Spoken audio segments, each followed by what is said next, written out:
Where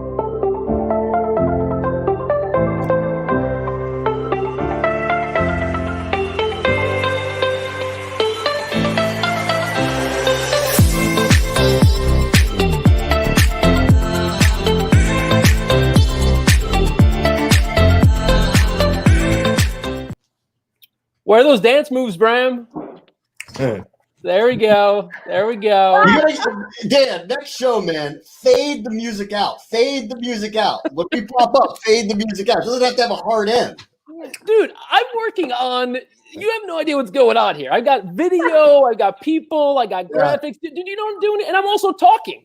Ellis knows I'm right. Ellis knows I'm right. All right? Fade the music out. Right. We'll work on a mixer. We'll get a soundboard here. We'll work on it. Welcome to the show. Breeders Cup Live, hashtag BC Live. Thank you for joining us tonight. A little bit of a late night show for those of us on the East Coast, but it's a big, big day and night on the West Coast. Mar Handicap and TVG Pacific Classic, both of them winning your in races for the Breeders' Cup. So I'm Dan Tordjman. We've got Ellis Starr with us from Equibase. Ellis, how you doing? Great. Good. Down below, we've got Carothers. Hi. Do you want to introduce Bram with your pointing? Yes, and to my left, I guess, but is Bram Weinstein of ESPN Radio. And Well, Bram, do you want to share the big news for those who don't know? Oh, there's more? Yeah. I had big career news the past couple of weeks. I was named the new play-by-play voice of the Washington football team. Oh, congratulations! Which is the team I grew up like in dear love with. So this has been a very emotional couple of weeks for me. Yeah, like I have incredible memorabilia of theirs. Like this is you remember the Hogettes? Remember them? Remember the Hogettes? So the Hogettes retired, and when I did a story about them, they sent me a authentic snout signed by all of them. Ooh. So yeah. Keep that one. But big congrats to Bram. Thank you. And the first thing he wanted to let us know is that he's not leaving us just yet. We keep asking him why would I go anywhere? Hey, did you get the memo yet, Dan? I still like horse racing a lot. So. All right. Well, we have a lot of horse racing to dig into, and there's really not much time to waste. So we got some congrats coming in, by the way, for Bram. Thank you. So, all right. Thanks everyone who's jumped in. As I mentioned, the first race of the night is going to be a win in your end for the Longines Breeders Cup Turf. It is the Mar Handicap. They're going long on the turf, and the star of the show is United, runner-up in last year's Breeders' Cup Turf. This year has been undefeated. I don't know what you guys think, though. To me, at least, I don't think United is unbeatable. I think there are a couple of ways you can go here. Ellis, let's start it off with you. As I put the board up here so people can take a look at the odds. United, as you might have guessed, the one horse. Well, honestly, when you look at a sequence of races, and I look at all the different exotics, and I look at pick threes, pick fours, and pick fives, this is a single because you've got to find a horse that you're confident enough in to single, which means using only one horse in a race. So I really wasn't trying to beat him. All the stuff I've done this week, the blogs, the various things, bets I've made before we went on the air, I'm just going to put him on top. I mess around with some exactas and trifectas. The interesting for me, I'll just cut this now. We can get back. Try and find something wacky to make money in, and make money with. And in this case, my wacky horse is the two horses of the mystery. I don't think I have to talk about United much. This is a horse that's really interesting, and he's 8-1 right now. I don't think he's going to win, by the way. It seems wacky. What's the rationale? So the rationale, first of all, the bet, in case anyone wants to play a little 50-cent bet, I played bet myself. It's 1/2 overall and 1 overall over 2. Just get him in second or third. Okay. The rationale is he ships into a good barn, Mike McCarthy. He's an Illinois bred for Team Block, who owned the dam Ioya 2. And Ioya 2 produced a horse, and I don't know how many people remember this horse, but I certainly do, named Ioya Big Time, who won the 2012, was it, Stars and Stripes? then won the Kentucky Turf Cup, made $540,000, won the American State Leger, which is 1 mile and 11/16. Ellis going into the archives. Deep research for this pick. This is the research. I know. I'm sorry, Ren. I'm probably taking away some Oh, pedigree. no, it's all good. I bring it. I love this stuff. Anyway, and then I looked at Temple City because I wasn't sure. You don't think of Temple City getting marathoners, which I think 11 furlongs qualifies. And Stats Racelands, I did research real quick. Last 5 years, 11 to 16 furlongs. And I didn't check by distance. I just go from basically this distance to 2 miles. 7 for 29 for the sons and daughters of Temple City. Well, yeah, whenever I see Dynaformer, and he's a son of Dynaformer. Yeah. So I think this horse is a true stayer. A stayer is a horse that can get a distance, can run pretty much as far as the day is long. And I think the horse could just run one pace around the track and hopefully get in. So that's my play in the race, is United with the mystery in second, third, and some tries. I think it was probably $10 or $12 in bets total, and it could pay a few hundred. Mostly pick threes and pick fours and pick fives. Well, look, you're going to need a price like that if you're playing this race straight up. Of course, this is also the start of the pick five. Wanted to share with the viewers that what we've gone ahead and did is just because, we're here, we're going to enjoy this together, along with some of our guests that are going to join us a little later on in the show, including one owner who actually owns a horse in this race, will be joining us in a little bit live from Del Mar. But this is a ticket. We all just decided to put our money together and play a ticket together. So this is our pick five ticket. We're blocking Bram's face after congratulating him. But for now, you can't see it. Bram, trust us. The ticket looks good. We have good coverage here. There you go. There you go. Can you see it now? And so we'll leave that up there for just a second more. We'll bring it back before the race in case you want to get in on this sequence with us. And want to also encourage you as we're going through the show, let us know what you like and what you're betting and how you're approaching the sequence. If you're betting a pick five sequence, or if you're betting the pick four that starts in the next race, or if you're just betting this race straight up, let us know who you like. Do you think anyone can beat United? That would be question number one. Take it from some of the comments that you think United's probably a lock here. A lot of good supporting comments. We got one from Rena here who thinks that we're super annoying. Already a negative comment. This has been such a happy, safe place. We don't see too many comments like this. Ren, what do you think? I think her name is so close to mine that she should just like us from that standpoint alone. Right. Rena, a little sour tonight. Look, it is 8 o'clock. Maybe she needs a beverage. Yes, Rena, fill up, settle down. Play the races with us. It's going to be a good. Dan tried to just pass that off. He's like, super annoying. I'm not super annoying. Ren, you answer that question, Ren. Who would think I'm super annoying? I'm the enforcer. I'm like his bodyguard. Yeah. I figured she would have sort of the best words to kind of calm the audience down. Cesar here, joining us from Manila. No races out there. Awesome racehorse too. There you go. No races. Wow, look at that. Thanks for joining us, Cesar. All right, Kim giving us some moral support here. Kim, hello. Ren. Yes. Are you? Do you see any horse in this race who can beat United, and if so, who? I played a pick five on my own. Also, I singled United and I singled Maximum Security. Okay.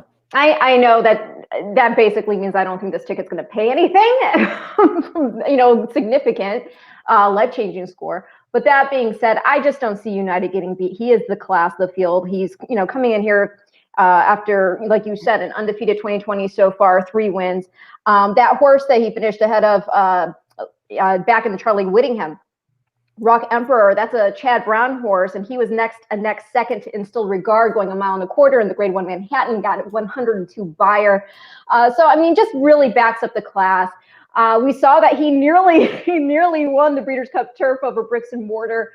So again, just a really nice horse who looks like he's come into his own.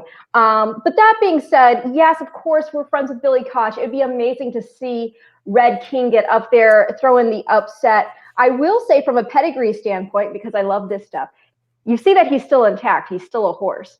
The son of English Channel, who, is a Breeders' Cup Turf champion himself, is out of Your Spending by AP Indy, won the Breeders' Cup Classic back in '92 as a 3-year-old or older. Here's the thing, and I'm going to try to make it as simplistically laid out as I can.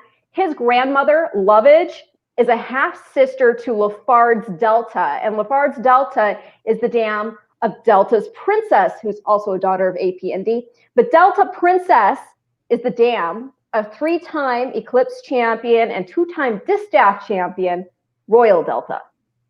So this horse, bottom line, this horse is from the female family of Royal Delta. So it's kind of cool that they kept him intact. Who knows? He could go to stud and be a Kozan. Sounds solid to me. Yeah. Well, not to knock Little Red Feather at all. Just real quick, because everybody's friends with Billy. I've never met Billy, but I know him and I admire him. But I'm friends with somebody who happens to be one of the coolest owners in the world, and that's Jamie Roth of LNJ. So I'm going for United. Very cool. Yep, absolutely. So as we're looking at this board right here, you can see Red King, the 7-horse, the one that we just mentioned, owned by Little Red Feather Racing, 6-1, your second choice right now. Everything else double digits. The closest thing is Oscar Dominguez at 10-1 right now, the 9-horse, who actually beat United in the Hollywood Turf Cup at Del Mar, going 1.5 miles last year. And then after that, I mean, you got a bunch of prices. The 10 Originaire, who's been running in company with United, not beaten by much, 2 races back. And a few others. Look, I thought one that was interesting, and Bram, I'll kick it to you. I know you've been trying to preach to me, don't go stabbing and searching and reaching for horses when it's so obvious. I thought that there's a horse in here, Proud Pedro, the 6-horse, who I thought, potentially was headed in the right direction. It is taking a step up in class, but is one that I think is a little under the radar, 25-1. I thought would be somewhat forwardly placed, and the way he won his last race was pretty flashy from off the pace, made a really big move, showed a really great turn of foot. Again, against softer, but I thought Proud Pedro, the 6-horse at 25-1, was one you could potentially use underneath. How about you? Any prices? I like the prices in this. I probably would like Red King a little bit more if it wasn't 6-1. I don't think that's high enough for me to put a bet in on him. I'm like with everybody. I think United is by far the best one to win here. But I think there are, especially Originaire at 17-1 is a nice price.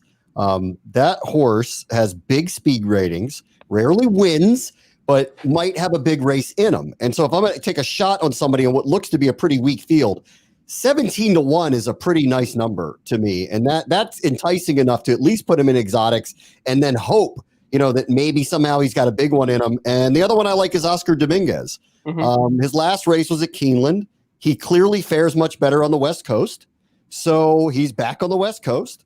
And double digits to 1, that feels like a nice price to me. So while I'll end up picking United here, I do see some real bets. I see live bets here that feel enticing to me. And so I'm going to probably decide between Oscar Dominguez or Originaire, or probably box them with United and hope I get lucky and one of them gets them. That's essentially what my plan is too. As you can see, we brought the video down here for a moment. We've got a little clip that we're going to show you. And for those asking what race is the TVG Pacific Classic, it's the 10th race. We're going to show you the TVG Pacific Classic as it happens. We're also going to show you in just about, 8 minutes time, we're going to show you this race, the Del Mar Handicap. Want to mention that this, again, is a win and you're in for the Longines Breeders Cup Turf. And what that means is basically entry fees paid by the Breeders' Cup for the winner of this race. There's an award for the nominator. There's a travel allowance for horses stabled outside of Kentucky. So big things on the line. United is essentially on the way already. But for some of these horses who are outsiders, this could be a big opportunity to actually make the Breeders' Cup field. So, obviously everyone gunning for United. Just one quick question. I'll hand this to you, Ellis, before I show this video I want to show. I thought the 4-horse potentially here, Big Buzz, Edwin Maldonado up, known as a speed forward jockey, is going to probably rush this horse out of the gate. Do you think that this horse could potentially last long enough to grab a slice? It's not without question. I did make a note on my PPs which says reaching. But we're trying. That's bringing your handicapping who might win the race. Certainly, you claim a horse for 40,000, you win a race, and second or third here is still worth a decent amount of change.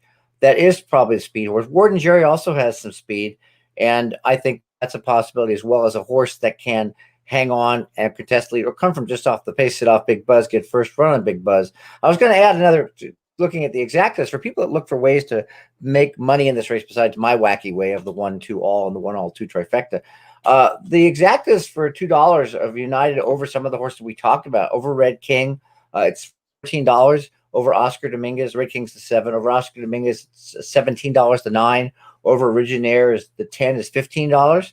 And you can throw in Warden Jerry, who's the 5. So if you played an exacta, for example, $2 of one over the 5, 7, 9, 10, cost you $8. You're going to get anywhere from $15 to $30 back. The same $8 bet on right now on United at 2 to 5 is going to get you about $14. So it's a way to take a shot. Well, that's the advantage of doing this live. We could take a look at those things as they're happening and inform those of you out there who are wagering on this race. Want to also kind of let you know that what we're here to do is provide sort of the second screen experience. If you have the race on TV, you watch it. If you don't, if you're out and about, obviously we're a great backup resource. But even if you're watching at home, we encourage you to tune in every time we're on BC Live. Let us know what you're thinking as the day is evolving and developing. So speaking of some of that TV coverage, just wanted to play this for you.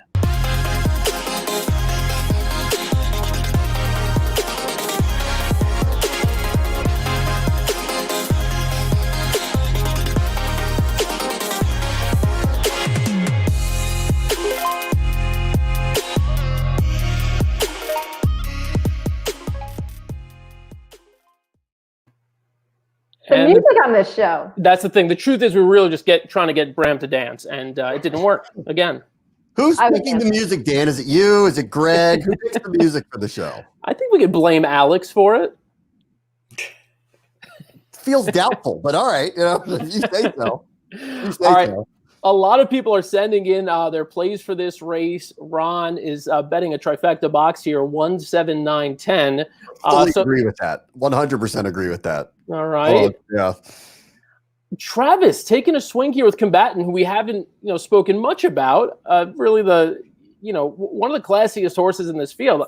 Obviously, a lot of that class kind of ties back to dirt. It's wrong. Got a turf pedigree though. No, he ran third in Mathis Brothers Mile. He ran really good in Mathis Brothers Mile. He's got a turf pedigree. He's from the female family of Fanfaluce, who was Horse of the Year in Canada. She was the Damo L'Angelor and La Voyageuse and Meldior. So he's definitely got a funny story about Fanfaluce. She was actually kidnapped while in full the Secretariat and ransomed, and they somehow got her back, and they named the foal Sound, or however you say that in French, and Safe and Sound was the name of the foal. Didn't do anything. Very cool story. Fun story. Some more bets that people are placing coming in here. 1, 6, 7, 11. Mr. Proud Pedro. I love Proud Pedro. I think Proud Pedro, I think, hits the board here. I don't know if the horse is good enough to win, but I will say Originaire looked really good in the post parade. I mean, with Proud Pedro, the note I wrote was, is this field weak enough?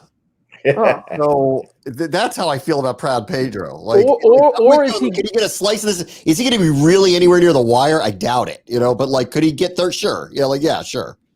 Well, are we surprised that Red King is 9-2 while Warden Jerry is sitting there at 20-1 when they've been trading back and forth? And no offense to Billy here, 9-2. That feels off. I mean, that's not an enticing number. I mean, that feels really off here, and maybe everyone out there knows something I don't know. But what I'm looking at, competitive horse has a shot. 9-2 does not feel right. Comparative to Oscar Dominguez or Originaire, where I feel like you're getting way better value on the board right now for either one of them. Earlier, Dan, you were talking about Big Buzz trying to steal, perhaps coming out of that mile 16th, but also the 11 North Country Guy. I think anybody watching this race might see him establish early position because the time before last time he ran behind Proud Pedro, he stalked in second early, and his only other mile and 3/8 race he led from the start. And I think that they're going to try and take an early position with North Country Guy, County Guy. Yeah, I mean.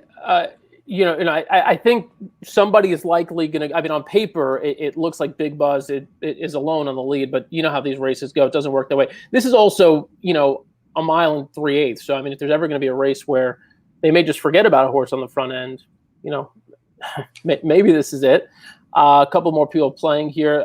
Kamal doesn't care about the price, playing win play show on Red King. And Bram, I mean, the price, I mean, that could be Billy's money. That might be why this horse is so short. We can ask him when he comes up. I'm rooting for him. I'm rooting for him.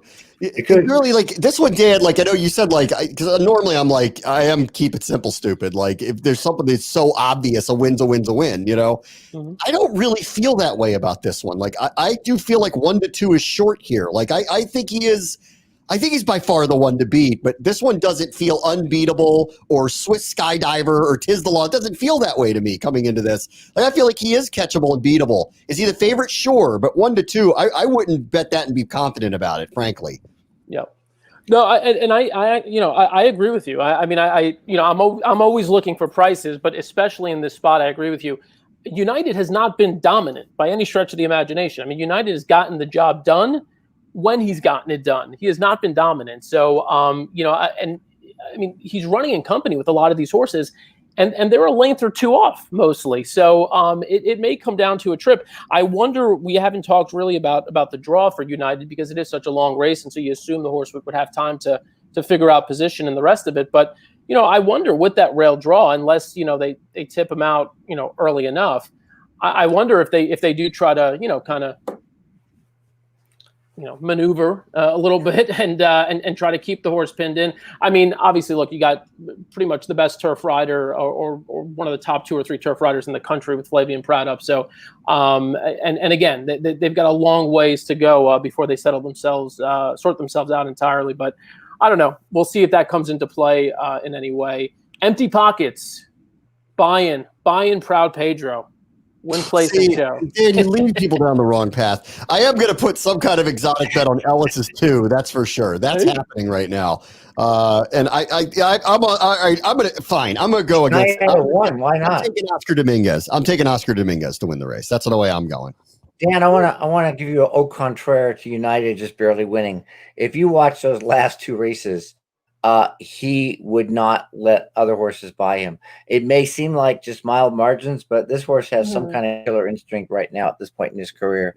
So the margins are really deceiving. I don't think you go around again and Sharp Samurai wouldn't have gotten by. And by the way, when we get to the Classic, if United wins good here, I'm going to love Sharp Samurai even more than I already do. You know what I'm noticing here? You guys went with your @Twitter handles. I always go with my Twitter handle. And I was told for this show to go just my name. We can mix it up. I mean, you can change it. We can change it. I'm at Carothers. How about I change my Twitter handle to your Twitter handle, and then we'll just call it even. I'll change this right now. Hold on. Or you can make mine go away, I guess. No, you leave it. I'm not bugging. It's all good. At Ren Carothers. All right. Well, right. Thank you. There you go. Oscar Dominguez. Back in that race, Arklow was 6th that day, and then he came back and was 4th in United Nations, the Grade 1 United Nations, and then we watched what happened after that. Ooh, quick reminder. Here's our team ticket. Yes. Guys, let me know if you can hear the sound of this race at all. If you don't hear anything, I can try to adjust it real quick. I hear nothing right now. Okay, I don't know if the sound is on. Is the sound? Oh, no, that's why. There we go. There's the sound. Come on, Dan, stop being annoying. Oh, I know. He's never annoying. Did we hear anything yet? No, nothing. Right? When does that happen? 2 minutes you hear it? All right, we'll take this down. Enjoy the race. They're off in the Del Mar Handicap. United broke well from the inside. Combatant is there. Big Buzz is going to go up and grab the lead from them. And on the far outside, it's North County Guy. Break of 2 back to Warden Jerry, who sits back in 5th in the early stages with New Year to the outside. And then comes another mystery who's down toward the rail. Red King is 7 lengths off the lead. Originaire and Proud Pedro are next. And Oscar Dominguez is the early trailer. Awesome. So they come into the stretch for the first time. And it's Big Buzz on the inside and North County Guy. These 2 are stride for stride. Combatant is just to the outside of them. United in behind horses, sits on the rail in 4th, just 2.5 lengths off the lead. Then it's Warden Jerry who's going up on the far outside. Followed by New Year. Another mystery is after that. Break of another 3 back to Red King. Proud Pedro is next. And then comes Originaire. And Oscar Dominguez is last through a 25.07 opening quarter mile. as Big Buzz takes them into the turn in front. North County Guy continues to prompt the pace. Ward and Jerry is there on the outside. Combatant is fifth on the outside of Ground Saving United, who's just 4 lengths off the lead as they head to the backstretch. New Year is next on the outside, then another mystery, followed by Red King. Break of another 3 back to Proud Pedro. Originaire is next. And Oscar Dominguez, 49.94 was the half mile as they head up the backstretch. Ward and Jerry goes on with it now, takes the lead on the outside. Big Buzz back into second on the rail. North County Guy still right there in third. United and Combatant are together. Red King's moving now. Red King with an early blitz as they race for the far turn. He's moving for the front, and he's moving for the front right now on the far turn. Red King and North County Guy, these two have taken over the lead, and now Flavian Pratt brings United to the outside. He's just a length and a half behind as they come to the top of the stretch. Red King on the outside is the leader. North County Guy tries to go with him. United is third on the outside, but he still has to get to Red King with 1 furlong to run. Red King in front. United on the outside still has not gotten to him. Red King, United, late move, Originaire. Red King to the Breeders' Cup. United, second best under the wire. And then it was Originaire and Proud Pedro. Well, all right. So red feather. Oh The money was right. I mean, the money was right. The money was right. Yeah, that price seemed really, really short. But what can you say? Part of the reason I was going to say earlier that I thought he was getting money is Umberto Rispoli has just been killing it. I mean, just killing it. And he did it again. I mean, what that move was probably at the half mile pole when he started a move and looped him. He didn't care how wide he went. So look, I don't want this to be like and I told you so moment, but do you not think that the rail draw ultimately potentially hurt United there? I mean, with Red King getting first run? I got to tell you, that was an early move. Yeah. And if you watch back too, you'll see Pratt see that happen and go, I got to go now, which seemed earlier than even he wanted to do it. So, good on them for picking the spot. I mean, that was a very early move, and that very rarely works out in the end, but man, did they hit that right. And good for them. Good for Billy. Yeah, I don't think it was the post. I don't. I think it's somebody. It was just a game of chess here. He made his move, and he had too much to do to run him down. That was cool, though. Yeah, he tipped off. United came off really easily off the rail into a clear path. Yeah. He never had any traffic. So I agree. It was just a matter that Red King had gotten that momentum going. And if you look at where they hit the wire, probably a half a stride past the wire, United's in front. I think the horse really wants to win, but Red King just had that little edge on him. And shout out to Bram, Originaire, man. He came flying late. But honestly, he timed that perfectly, and that was a risky move to do it as early as he did. Yes. It was an incredible move. And I'm telling you, if you watch this back, you will see United was just waiting, and never intended to go when he did, and he caught him off guard, and then he had the rail and then had to swing him out to get out there, and it was too late. It's really an incredible move. Great ride. I mean, just an incredible ride on Red King today. Can I tell you, look at Red King here. He is so happy and full of himself. That's wonderful to see. And I got to give a shout out again to the fact that here you have a son of a Breeders' Cup champion in English Channel, out of a mare by AP Indy, another Breeders' Cup champion, having won the Classic in '92. And again, from the female family of Royal Delta, 2-time Ladies Classic the Distaff champion. Rispoli is just jazzed. He's just pumping. He's fist pumping. That's awesome. I would be too. Yeah. I'd be ready to pull a Lanfranco to that had to have been a strategy. Doesn't you think? Strategy to say, I want to make an early move and maybe we can catch United a little bit off. That was guts. That's all in right there. You were making the gamble the moment he hit that button to go. Well, that's what I'm saying. I mean, even though it might not have been visually evident that, that anything that United was necessarily compromised by being on the rail, that is the advantage of making that wide sweeping move and getting first run, knowing that United would have to peel off and have to start generating momentum, as opposed to where Red King was, just kind of making that move wide on the outside. Now, look, I think these things generally don't matter. Would it made a difference if he wasn't on the rail and if he was in the 2 path? Maybe. I mean, that win margin was fairly small. So again, I'm not taking anything away from Red King. And in fact, I'm extremely happy that Red King won, A, because we're going to hear from his owner coming up. So stay tuned for that. And 2, because of this, we got the better price in our pick 5. I'm alive on the team ticket. That's true. And we beat United. Look, we needed to either beat United or Maximum Security. I mean, if you were going to hit this ticket and make money, you needed to beat one of those 2, I think. And so, look, we're single to Maximum Security later on, but we've got some coverage. We're single to Maximum Security? On this ticket. On this ticket, we are. You just never asked me my opinion beforehand. You just put the ticket in and go, oh yeah, just pay me this. Like, what are you talking about? Every time. It's every time like this. You were on the email. I sent the email. I said, send in your picks, send in your opinions. You send no opinions. That's true. But it's I can still complain about it. All right. As we mentioned, that race that you just saw was a win and you're in for the Longines Breeders Cup Turf. And just for fun, we thought we would look back at one of the fantastic finishes all time. It's only a couple of years ago in that exact race, the Breeders' Cup Turf. They're off in the Breeders' Cup Turf.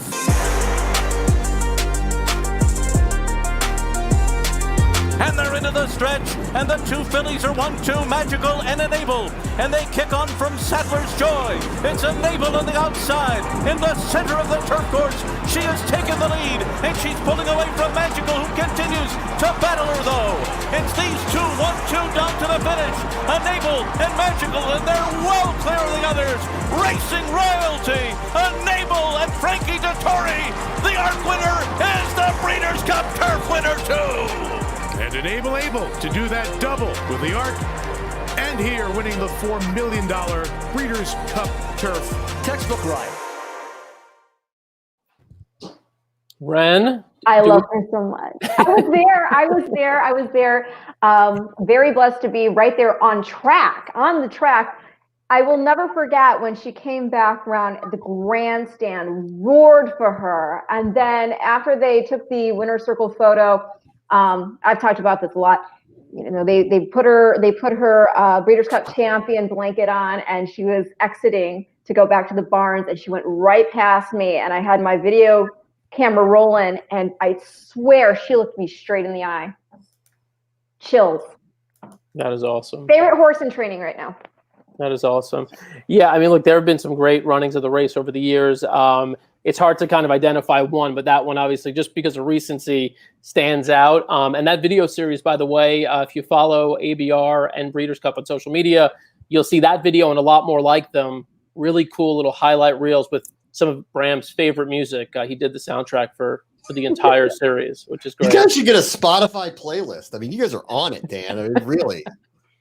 So look, Bram was giving us a hard time a few minutes ago about singling Maximum Security. So I want to bring in the guy who actually put the tickets together. So here he is. Bram, go after him. It's Sean Alvarez. Well, yes. Did I give my opinions? No. Would it have mattered? No. But if we're going to single something, I think you have a conference call about that before you do it.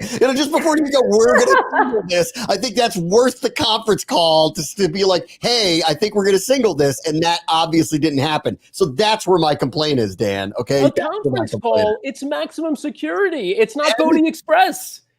This is as close to a sure thing as you can get. There's Is it? You're telling me Maximum Security with his history is a sure thing? Okay, Dan. Sure. Ricardo is willing to buy into your share right now. Yes. By 5 lengths. What is Ricardo offering me for my share? How about that? Let us know, Ricardo. Bram may be willing to sell. Sean, what's up, man? How you doing? Hey, Sean. Not a whole lot. I'm doing good. How you guys doing? Good. That was a fun race, huh? Yeah, and here's the thing: is we did have a conference call. It was through email that you were included in. So, I don't know. It was like, make your picks. Here's our ticket. So I don't know. Something happened in between there where decisions were made. That's all. That's all I'm saying. The missing factor was the reply button on your end. Oh, well. I want to sit back, let you guys battle it out. Hey, I want to give Sean props because I like the ticket because he used both my horses in the next race coming up, the allowance race.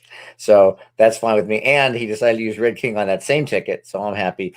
I wish we had gone deeper in the Classic, at least one more horse, but it's okay. There's always win bets. See, that was see, there's Ellis with the nice way of saying I agree. That was the nice way of saying that. Had United won that race, we would have been alive to the 2 and the 6 in the Classic as well. Using Ellis's opinion that he emailed us because he likes Sharp Samurai. Yeah, So Sean Hit reply. Exactly. It's incredible what happens when you do that. Yeah, Sean put in a saver bet for us, which ends up now, being null and void because United didn't win. But yeah, he did at least take that into account. And now look, we do have, this was our main ticket though. We've got a lot of coverage. I was gonna say maximum coverage just to be silly, but we have a good amount of coverage. I also want to mention, and this is Billy Koch's idea from Little Red Feather. He emailed us and he said, hey guys, if this ticket happens to hit, we could do some good with it. We should donate a portion of it to Karmathon. And if you haven't heard about Karmathon, it's this big event that Karma, which is an organization that cares for retired racehorses, they do it every year, and they try to do it. They count on doing it at Del Mar at this big fundraising event, but obviously with everything going on with COVID-19, that couldn't happen this year. So they're doing it online, and this year they're trying to raise money. Today's the culmination of it. And so we're pledging to donate a portion of our winnings, which fingers crossed. And if we don't win, we'll still make a donation. And if you're at home and you're wondering how you could get involved, we wanted to put up the website. You could go there. It's karma4horses.org and support Karmathon. That's right. Ren, have you, I know obviously you spent a bunch of time out on the West Coast, and Sean, you as well. Have you guys had any direct interaction with Karma? Not that Karma. But I will say Malin Auerbach is amazing. She, I believe, is the founder of Karma. And it's really been cool to see everybody stepping up on social media and getting the word out for these horses because, as they say, care for these horses doesn't stop after the finish line. So we need to, take care of our equine athletes, and they are doing a marvelous job. And if we can help donate, win some money for them, all the better. We do have a few more comments coming in from folks. Again, karma4horses.org is the website you should go to. Question here: how much was the cost of your ticket? We split it 6 ways: $20 a person, $120 for everything. So we will. We'll see how that all pans out. We're off to a good start. I mean, we beat a big favorite, so we're off to a really, really good start on this thing. I'm feeling good about it. Tis the law to beat Max for breeders this year. Love Max, though, winning tonight. Michael Beckett. We did have, by the way, the Longines Breeders Cup Classic rankings scrolling on the bottom of the screen. We can get that up again, just so you could kind of see where they rank at this moment. Obviously, if Maximum Security wins today and does it with some authority, might leapfrog Tom's D'Etat. I don't know if he's leapfrogging Tis the Law. He would have to do something pretty spectacular to do that. So yeah. Sean, do you want to set up this next race for us? It's race 8. It's an allowance. It's the only non-stakes race in this sequence. Tell us how you saw this one shaping up. Yeah, so we had touched on it a couple weeks back when I was on the show. I always start a race trying to develop where the pace is going to come from, how many horses are going to come, go for the lead, and that took me straight to the well, not the 101, but it took me straight to take the 101, who I saw would be on the lead. And also the other thing that I looked at was the last 2 races where that horse went from turf to dirt was two of his better races. So last race out, we ran on the turf, going a mile and a 16th. Now we're coming back on the main track. So I thought that was a big player in this race. And also on the email that we had kind of thrown back and forth, there was a lot of push for the 3 Botanical. So we just kind of leaned on those two, hoping those two were going to get us alive in our major ticket, because we kind of all saw the 9th and the 11th race to not only be a tough legs, but to produce prices. So that's where I saw it from kind of a ticket making strategy. I like it. And I did mention to you at some point, like, that would be my single of the day, the 3-horse Potantico here. I'll get into some of those reasons in a moment. Let's go Ellis, Ren, and then Bram. Interested in hearing your thoughts on how this race shapes up. Well, I agree with Sean. I thought that this was we call a lone F or lone front runner. Take the 101. Just a bit overmatched in the Soy Fett Stakes, which is a stakes race for Calbreds on June 27th, and then tried turf. He'd done okay on turf before. He won turf race in 2018. He had a big layoff from the fall of 2018, summer actually, to the February of this year. But when he came back off of that big layoff, which is really hard to do, he wanted a mile, and he went wire to wire, and he ran fast from start to finish. I mean, 46 and 2/10 and 110 and 110 and 2/10 under Jose Valdivia, who's been in California for a while after moving out from Illinois. The horse is 5 for 15, so when he shows up, he runs really good. He can come from off the pace. He's actually a stakes winner, just like there's a couple others here that are. And Potantico should sit second, so I think it's going to be kind of a carousel race.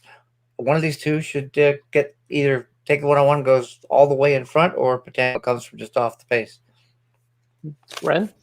No, I'm not going to repeat them, because that's exactly how I feel about it. I mean, you can see the horse also really like. I mean, 2 for 2 at Del Mar, likes the track, so you can see that already. I mean, with extra hope. The reason I tossed him, I mean, the horse hasn't run since last November. So for me, and this is the other JMS horse, so same ownership. So I just couldn't go there. And obviously we see some of these horses are coming out of that same race with Kershaw and Potantico. We're all having trouble with that name. But with Potantico, if you go back to that race 2 back, at Santa Anita, where Axeman, he was 4th in the San Diego out of that, got an 89, and then Multiplier, who finished second in there, was next 4th, beaten 8 lengths in the Stephen Foster to Tom Zata, got a 97 for that effort. So he's coming out of obviously good competition, but I just feel that take the 101 for the reasons already outlined by Sean and Ellis is the horse I'm going with at a better price. One more point, by the way, Potantico, even though Victor Flores is a good jockey, he gets the guy of the meet right now, Rispoli. Right. So. Umberto, Bram, how about you? Do you have anything creative other than the two that Ren, Ellis, and Sean have mentioned? We've learned a lesson about the tote board, right? Because the tote board was right in the last race. Is that right? The money felt short on Red King, and there he was and won that race. Mm-hmm. Go check out the 1 right now and tell me what his odds are, because he was morning line 12-1, and he's 4-1. 4. Yeah. So money is coming in on him, and that concerns me, because I'm with everyone else. I really like Potantico more than any of them. This is a 4-month break. It is a new jockey. It is 2 sharp runs he's off of, but it's been a while, so there's that. And with take the 101, I hate home run hitters like this, where it's a home run or a strikeout. Like the misses are bad. The hits are home runs, but the misses are bad. And so I'm never overly confident with one of those that's either going to be first or last. So I just don't know what I'm getting that day. So I'm leaning more towards Potantico, but in whatever time we got left, I'm looking at the 1 hard now, because the money is telling me that there's a lot of support behind that, and I must be missing something. Well, for the sake of our ticket, I hope it's not the 1. Yeah. We are live. I don't like to be someone who gets lured into something like that or talked into something like that. But when it goes from 12-1 to 7-2, 6 minutes before the post, something's up. So I need to investigate what's going on there. Yeah. So I get on this dashboard here, I see all the comments coming in, and I see the follower count, the views. Interestingly, like people might be watching on Twitter, and you may only see 15 or 20 people on. We've had hundreds of people on this on this stream so far across all of our channels. We were up to almost 400 viewers just a few moments ago when we were showing the race, and obviously people want to watch the race in addition to some of the analysis and the back and forth bickering about who didn't send emails and who didn't respond. So we want to encourage you to continue sending in those questions and kind of communicating directly with us, letting us know who you're betting in these races. But one of the viewers actually threw something out here, which is fun too, and we encourage you to do as well. Yeah. And ask a question at this moment: who's your horse of the year? And look, there may be consensus at this point, right? I'd be interested in hearing what you guys thought about that, and if you think there's any way for that to change as we head into the next 6 to 8 weeks. Horse of the year? Mm-hmm. It's the law. I mean, okay. I mean, does he have it locked up? Do you think any? What? That's it? It's as simple as that? Well, he's about to go win the Triple Crown, Dan. So, yeah, he's the horse of the year. Actually, I'd like to do this later because I think we've got a very interesting Preakness, more the Derby setting up here for him. But I mean, right now, I don't know how you would. He won the Belmont Stakes and the Travers Stakes and won them easily. I mean, this is hard to pick anyone else right now. Rena would beg to differ. Edward is God also likes Gamine a little bit, but does Rena like us now? When Gamine beats Tis the Law in the Preakness, then we can have that conversation. I don't think it matters. In normal years, when we have this discussion, when a horse wins all these races up to the Derby and then nothing the rest of the year, they're still horse of the year. So Tis the Law is winning races into July and August, and logically the first weekend of September. And he could lose the Breeders' Cup Classic. And he could lose the Derby, I think, and still be horse of the year based on his body of work for the first 7 months. So, could you imagine, though, hypothetically, let's say this is what happens. Let's say he wins the Derby, and then they're like, okay, well, it's not a traditional Triple Crown, but we're going to go for it anyway. So they go in the Preakness, and they face off against either the Oaks winner between Gamine and Swiss Skydiver, or both of them in there. Okay, let's say he beats them too, and then goes in the Classic to cap the year and beats Older. Can you imagine historically what that campaign would look like?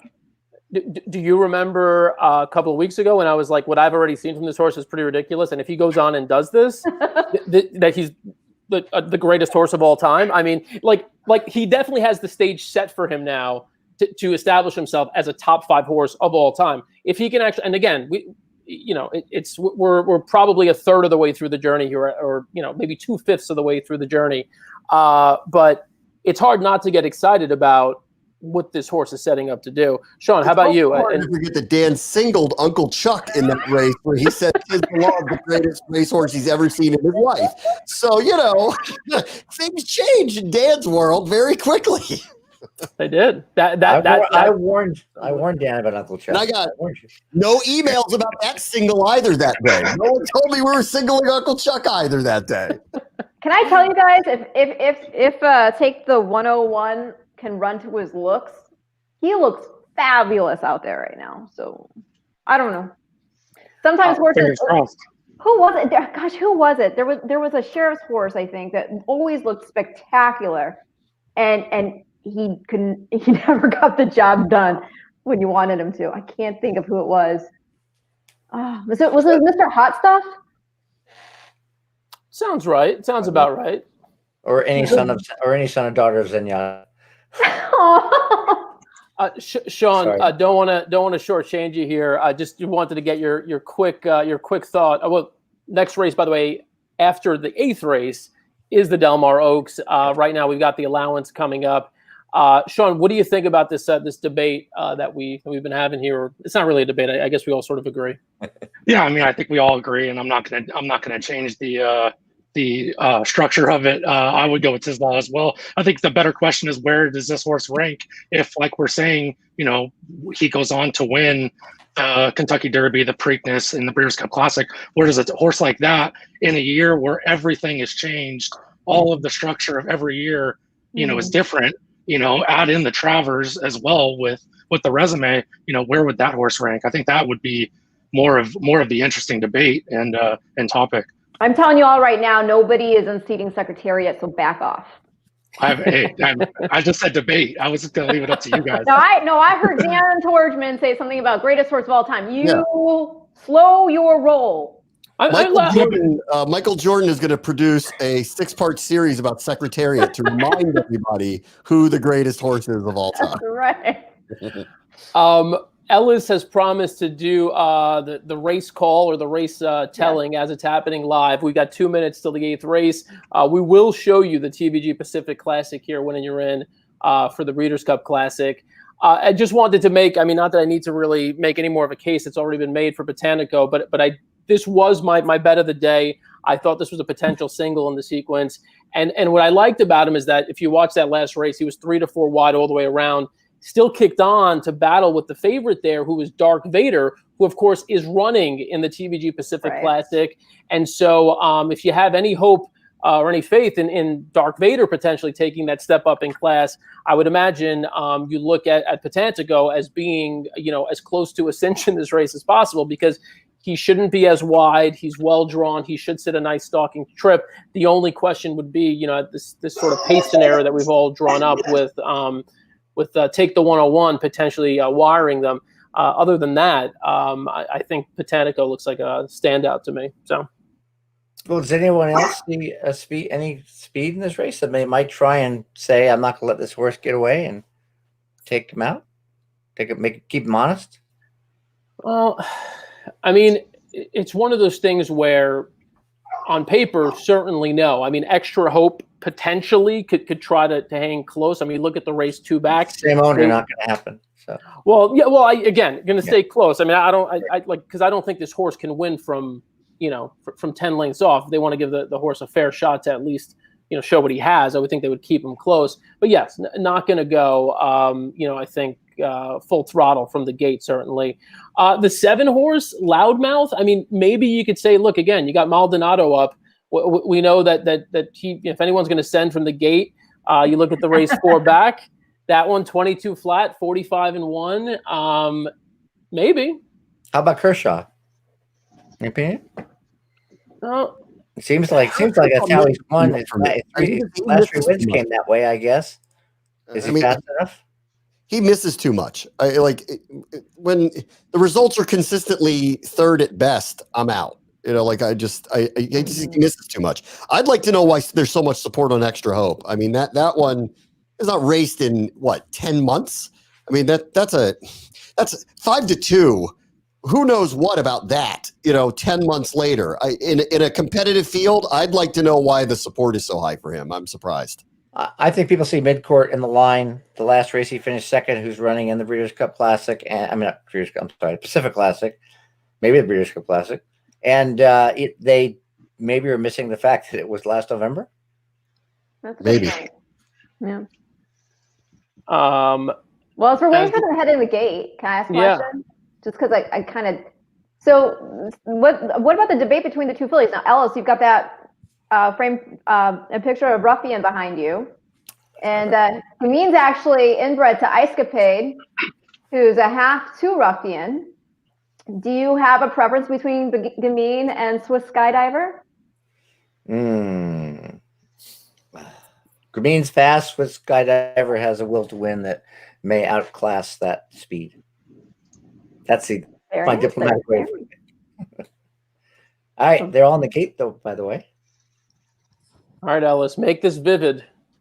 Vivid? Okay. Create a picture for us.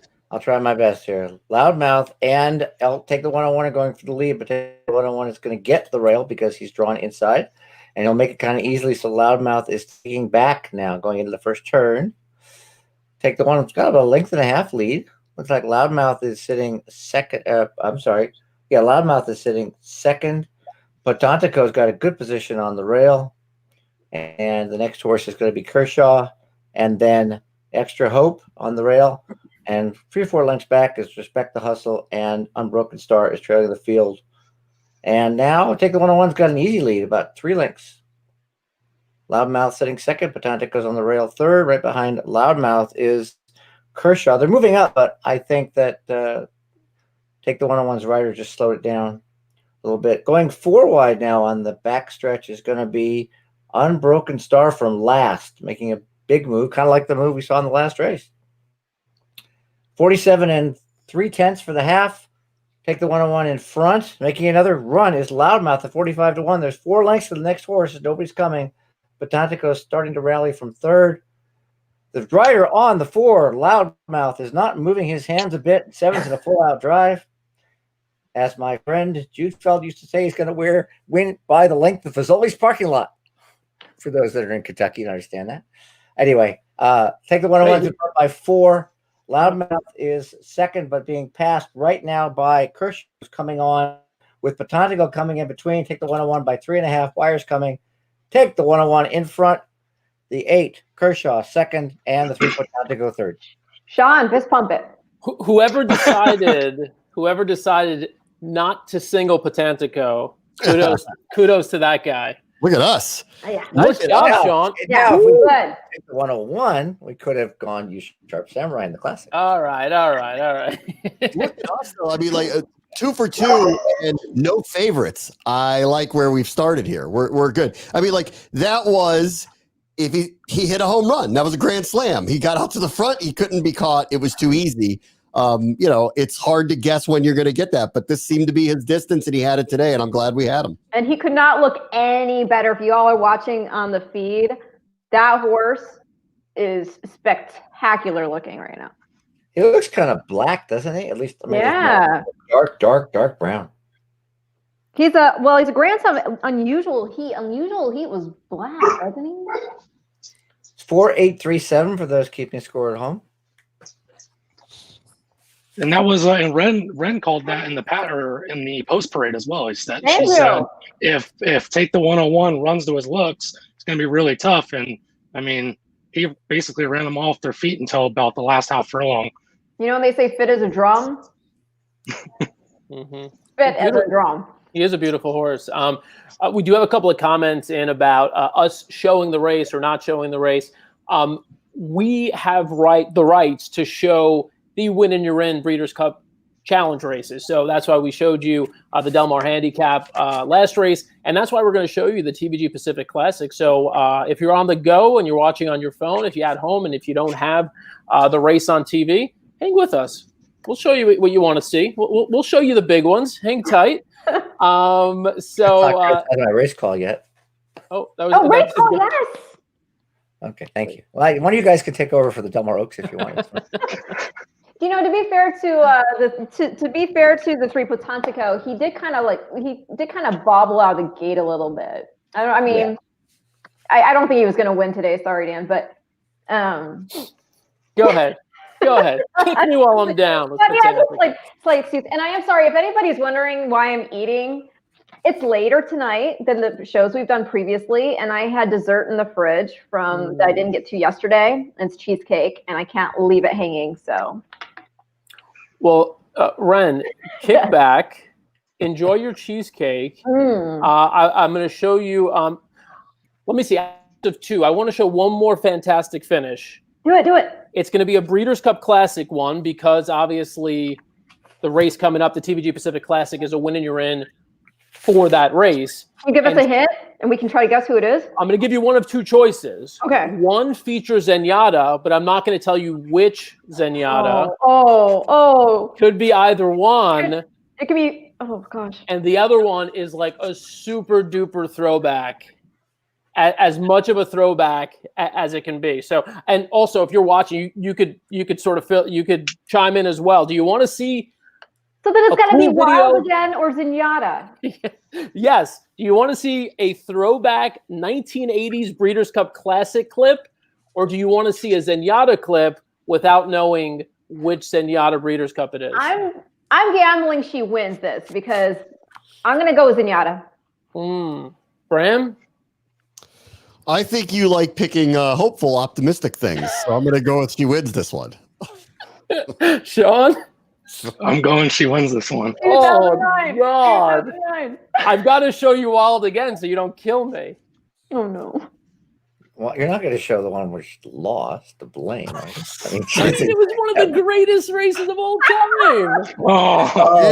Okay. Then just get it over with already, will you? And so the moment of destiny has arrived for Zenyatta. They're all set for the $5 million Breeders' Cup Classic. There's the roar. Looking at Lucky. Here comes looking at Lucky. Edgener's in there. Zenyatta now hooking to the grandstand side. And Zenyatta is now coming with a run. Looking at Lucky. Blame on the inside. Blame gets the lead. Zenyatta on the outside. Looking at Lucky. Blame. Zenyatta. And flying. Blame trying to hold on. Blame. And Zenyatta. Blame has won it ahead. Ahead will separate a historic race from Zenyatta. And just like that day at Churchill Downs, the air goes out of the room. Your expressions while that was playing, I wish I could have recorded your expressions. And the comments, I mean, this is fair. I'm glad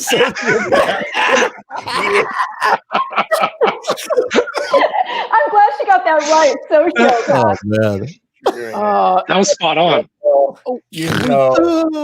We did try editing it so that we could make her win, but I mean we couldn't do anything. When she broke out of the gate that day and started traveling, I thought something was wrong. She never looked comfortable. I remember there was a quote, I think, from Mike Smith, who even said that he thought that at some point, he thought maybe there was something wrong. Maybe he was going to have to pull her out of the race. And once he realized, okay, she got comfortable, it was all right, then he proceeded to try to get her into the race. But the other thing that can't be forgotten, and we do have to give some love to Garrett Gomez, he was actually riding Blame with a busted arm. So the fact that he was willing to will that horse to hang on, it's too bad. I know we all wanted to see that because she would have been only the second horse to ever win the Breeders' Cup Classic twice. Now is the only horse to have done it. And on top of it, she would have been doing it as a mare. But, I felt bad for the connections of Blaine, too, because he did win it fair and square. Later in the show, Dan's going to show Big Brown not being able to finish the Belmont State. Oh, man. If you feel like you need a drink after that segment, chug this right now. Let's see what happens. We've got the perfect thing for you. A bottle of Maker's Mark. Go to Charity for Champions, breederscup.com, charity-for-champions, and buy a bottle of Maker's Mark that does some good along the way while you're buying it and drinking it and enjoying it. This supports the National Museum of Racing and Hall of Fame, Old Friends, the Racetrack Chaplaincy of America's COVID-19 relief efforts.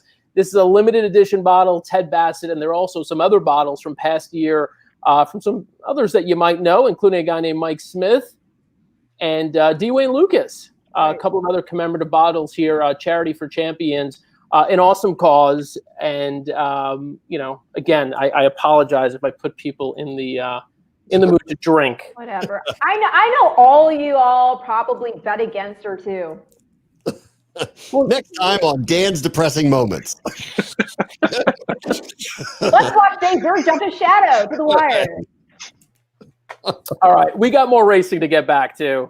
Some live racing, current racing.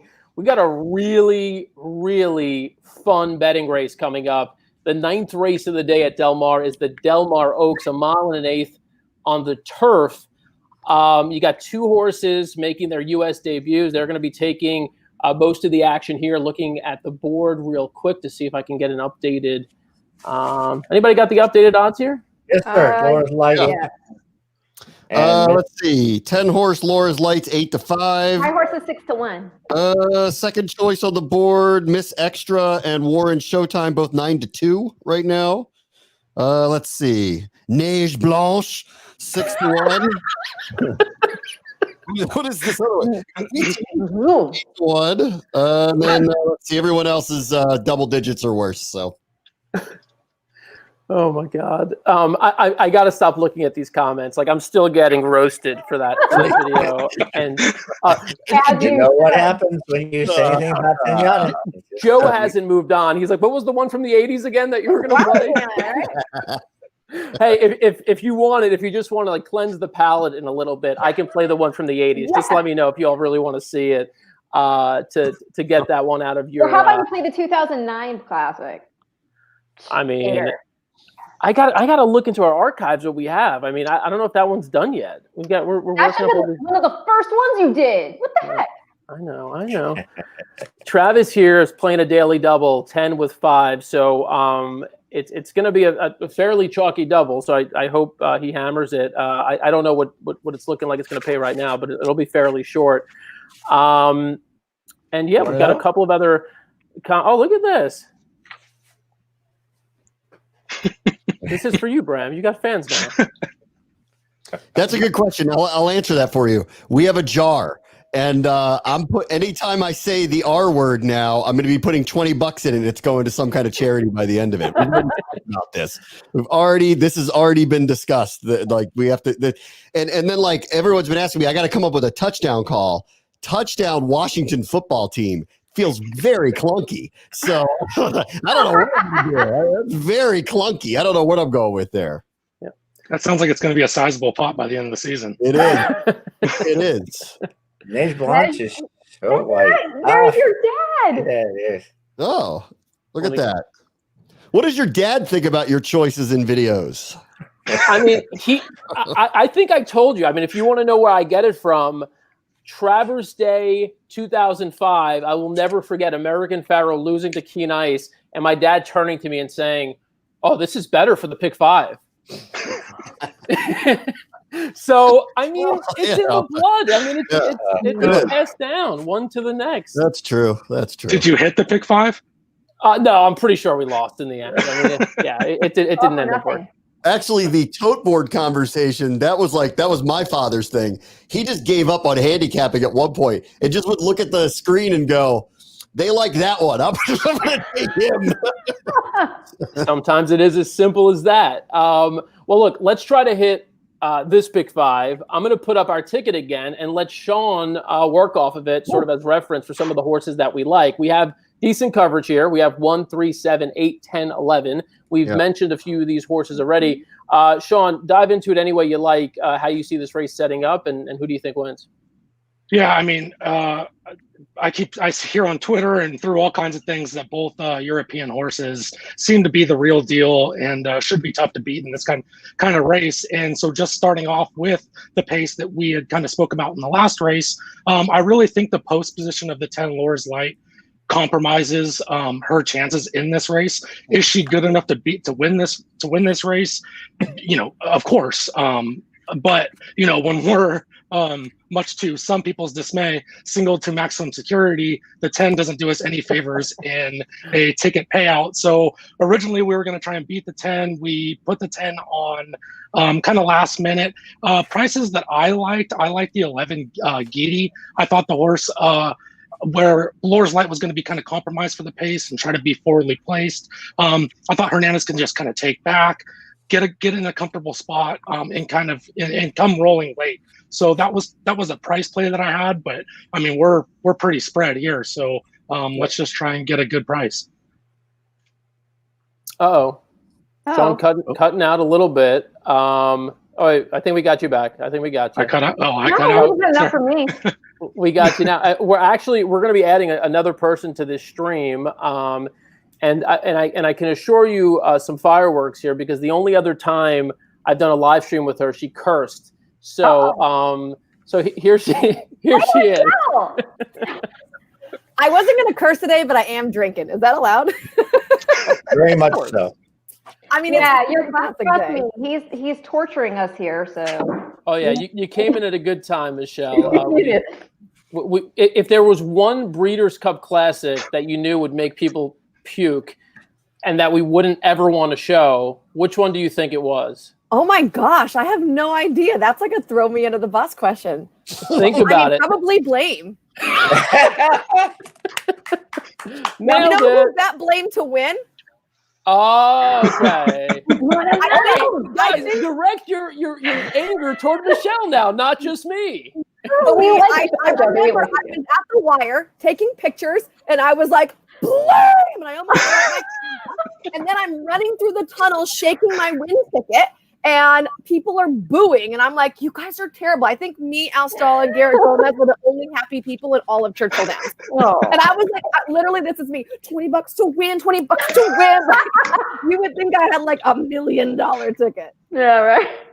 I mean, but look, I'm not going to elaborate and say how happy I am that you hit that, but it is. Look, you know, I mean, look, I'm so hot from talking about that now. I need a paper plate to stand off. I like that. The paper plate handy. By the way, this is Michelle Yu. We haven't even like introduced you formally. TV's Michelle Yu. All right. Michelle Yu. The Michelle Yu. And at least one of our viewers said it before we did. He's like, by the way, for anybody who's watching, who's wondering, you know, what's going on here, why they haven't introduced her. By the way, Alex here wants Bram to do stand-up. Oh, all right. Right on. Cool. Bram's been on fire. You sit a lot? Oh. That was good. I don't know if that was intentional, but that was good. I would have kept that. No, we got to catch that ticket. Oh, no, I cashed it. Actually, a lot. You know, I do have 2 tickets that I did cash, and they let me keep, but that wasn't one of them. That was too big of a payoff. Yeah. Are you going to keep a secret at what those tickets are? Or? Oh, I have American Pharoah win tickets that they let me cash and they let me keep. But they were like $2, you know, just here, let's have it. And so I actually have one of each, but only 2 of them were cashed, and then a picture of him. I have a Rachel Alexandra Preakness win ticket. Wow. Cool. I kept it because my daughter was born 3 weeks earlier on Derby Day, and her name is Alexandra. Oh. How about that? So how about that for my stand-up set? I love that. Woo! Tell me more of your dumb story. So sweet. Michelle, I don't know how much of Sean's setup for the race you heard.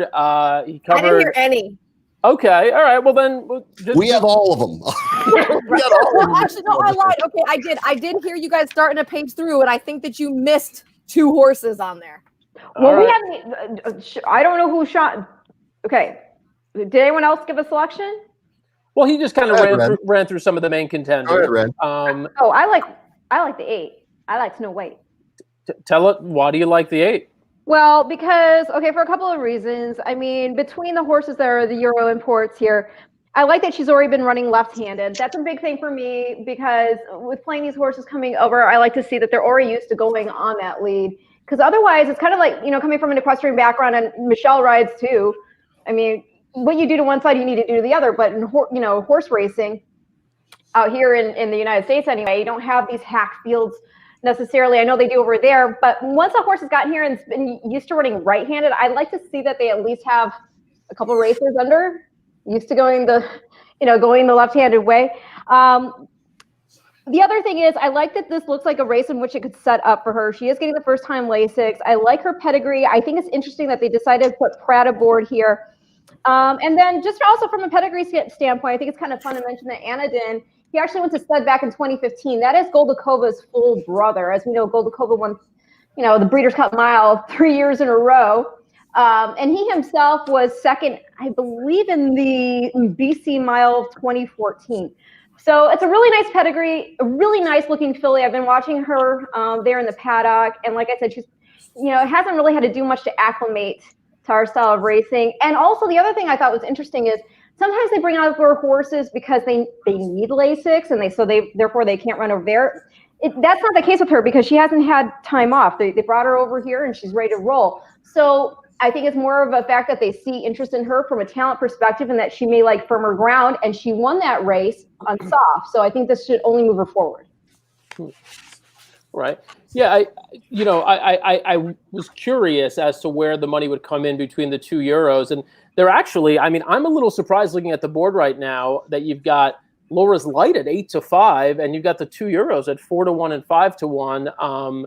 Miss Extra, slightly shorter price. Michelle, what do you make of that? Did we freeze? Oh, I think she froze. Oh no! Wait, you froze. Did you hear us, Michelle? You there? We all froze. I'm back. No, everyone froze, but I'm back now. Okay. Okay. I don't have Wi-Fi where I'm at. I'm literally surviving off my phone's hotspot. Oh my God. No, we were just asking. So, looking at the board, Laura's Light's 8-5, and the 2 euros seem a little like cooler on the board than I expected. 4-1 and 5-1. Does that surprise you? Not really, because the Laura's Light has 2 words behind her, and that's Peter Miller. And Peter Miller at Del Mar is pretty intense, and people just bet him hand over fist when they're watching races here. Plus, she's been really consistent, and she's done a good job. I thought Neige Blanche would actually take more play earlier because I thought she was going to be a big hype horse because I heard a lot of people buzzing about her.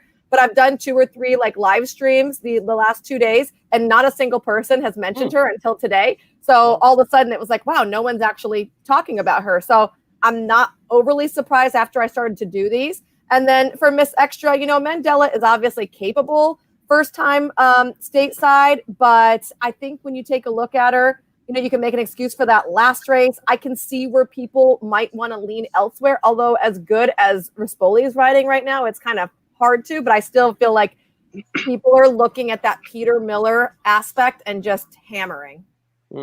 Well, how about just from like a pace perspective, though? I thought there was a decent amount of speed in this race that could go. Now, one of them scratched, the 6 trickle in. I thought was going to be more speed, but you still have Aqua Seaform Shame and Parkour. So, I mean, I don't know. I mean, do you know where that name is from? Nirvana song. It's a Nirvana reference, but right? But isn't that clever? Because the damned by repent, and that's from All Apologies. Ooh. I thought it was just a clever way of getting a horse with a name with the initials ASS in. Just. You guys got way too garage band right now. I'm more of an emo fan. Do we have any Newfound Glory references? Ren knowing to watch the horses. The only thing I could say is, I love you. I love you. I grew up in Moxon, man. What can I tell you? Anybody like Red Lark at all? I like that number, 18-1. Hold on, I got to get my charger now. Oh my gosh. Take your time. I like Van Dyke. I think this horse kind of hangs in there. I think that's a nice price. Of all the things that are out there, if I'm going to take a shot with someone, I kind of like Red Lark a little bit. And I'm feeling like even off the weird last go, Miss Extra is the right side. So that I think Miss Extra is going to be the winner here. But if I'm going to take a price and get someone in an exotic, I actually like 7 Red Lark coming in. I think if you get Laura's Light out of the number, it's a really good bet. I played a trifecta box of 3, 8, 10, 11, and maybe hope the 10 doesn't get in there. But Gwitty and Neige Blanche, Snow White, are both trained by Leonard Powell. When I see that, and I think they both can run. But you got Miss Extra Rispoli, and even though Miss Extra did run 9th, it was the French Oaks. It's such a tough race. That group 2 before that at Sandringham, where the comment is toward the back, strongly to lead. I mean, that's a European kick that you want to see here. And then Neige Blanche, because Pratt's right. I mean, I'd be very surprised to see the 3 or the 8 not run really well here. Laura's Light's getting bet because of her body of work in the States, but when Europeans come over, just like a Breeders' Cup, people have to remember they're better than our horses. I think Geethy's going to move forward too. She's not the easiest horse to ride. If you watch her races, she's a little tricky to find a spot for and to kind of get going. And JJ Hernandez, I thought, did a good job on her last time, obviously, to run second, even though I really needed him to win so I could beat Ray in my Beach Boss segment. I think like now that he knows her, maybe he'll just be able to kind of get a little bit better feel for her. She doesn't handle exactly like a Ferrari like some of these do. Yep. Back to the pace. I got a question though, Dan. You mentioned that. Yeah, go ahead. Parkour is going to run off. Does anybody argue? I mean, that's unless all of a sudden. Well, they faced each other twice. I mean, once she ran off, that didn't work out well for her. The other time she rated off, and she didn't win, but it didn't go as badly. But I would imagine she'll be on the lead. I mean, I don't know if she ran off. I think that was intentional, Mike Smith trying to take Laura's Light out of her game, because at the time, I think that you thought Laura's Light was need the lead pretty much to be there and do her best running. And they thought that was the best way to take the starch out of Laura's Light, was to go and send their horse. And that's their best shot to win, was to be as far out in front as they can. She's been the workmate for United. And that's kind of what she had been, was his target, So I think that that was anticipated. That's what they wanted. Maybe not 10 lengths in front, but they wanted her to be out in front and clear. And once you start a horse going, it's silly to be like, okay, now easy, and then let everyone catch back up to you, right? When you play Gallop Racer and you whip out of the gate, you don't like check to make sure things go up. You let them keep going and let it refill up naturally when they can get a breather. So I think that she's going to be a pace setter, but I don't think that that was a complete runoff situation where you chuck her out if you thought that she was like a head case. Mm-hmm. Michelle, I want to go back to something you said a minute ago with Giti, the 11 horse, and specifically what you said about Juan Hernandez riding. I went back and I watched every single one of her replays going back to her maiden win in November at Del Mar. I know, I'm just glutton for punishment. All those races, by the way, were losses, and I found. I mean, especially in the 2 races before Hernandez got up, without naming the jockey. What is up with Red? You okay? Later in the show, Dan's going to show every race Juan Hernandez has ever ridden in. And lost. All right, I'll get to the point. I thought Bruce Blanc did not ride her well. What is up with Ren? Are you okay? That's not cheesecake, Dan. Click, lost. And then I'm going to show Zenyatta losing, too. You're glutton for punishment.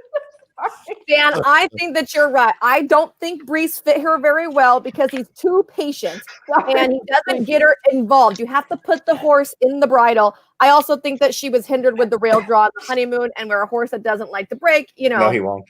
It's not a great spot to be. And none of you guys even once mentioned Warren Showtime in here for Craig Lewis, who is absolutely going to play cleanup in here. They're loading up. Right before the race goes off with the hit there. There you go. Well, look, by the way, Warren Showtime 5-1, so pretty much held at that price. It was 6-1 morning line. And your prices on the Euros that we mentioned, Miss Extra 7-2, and Neige Blanche 5-1. So not taking much action. If you like Neige Blanche, I mean, who do you got here, Dan? Who do you like? Who do you got? I'm on Giti. After you watch all those replays, I would hope so. Yeah, no, I'm on Giti. I mean, he should hate her then, right? He's like, all right, they're all He's pot committed at this point. Bad ride. I am using red mark underneath, but anyway, go ahead, Ellis. Tell us what's going on. We'll do that as soon as I see it. They're coming out of the chute, so it's a little tough now. It looks like Laura's Light is going for the lead, as well as Aqua Seaform Shame. And Aqua Seaform Shame has the lead by about a half of Laura's Light, and there goes Parkour. So 3 abreast going into the first turn. Aqua Seaform Shame by a head over Laura's Light. Now they're 3 abreast, and now Laura's Light's taking off and not going to let that happen. So Laura's Light cleared in the first turn, got the rail, with Parkour second, about a length back, to the length and a half back to Aqua Seaform Shame, and then Carpe Venum on the rail, and Warren Showtime sitting in 5th, now 4th. Further back to Red Lark, and just outside of Red Lark would be Giti, and then the trailers are the 2 Europeans, Neige Blanche, Miss Extra, and last is California Kook. So they went 24 and 26. They went 48-14, fairly slow fractions. Laura's Light in front by a length, Parkour trailing. Another length back is going to be Aqua Seaform Shame with Warren Showtime just outside. Starting to go to drive now. Coming off the rail is Carpe Venum, and just outside Carpe Venum looks like the 11 Giddy.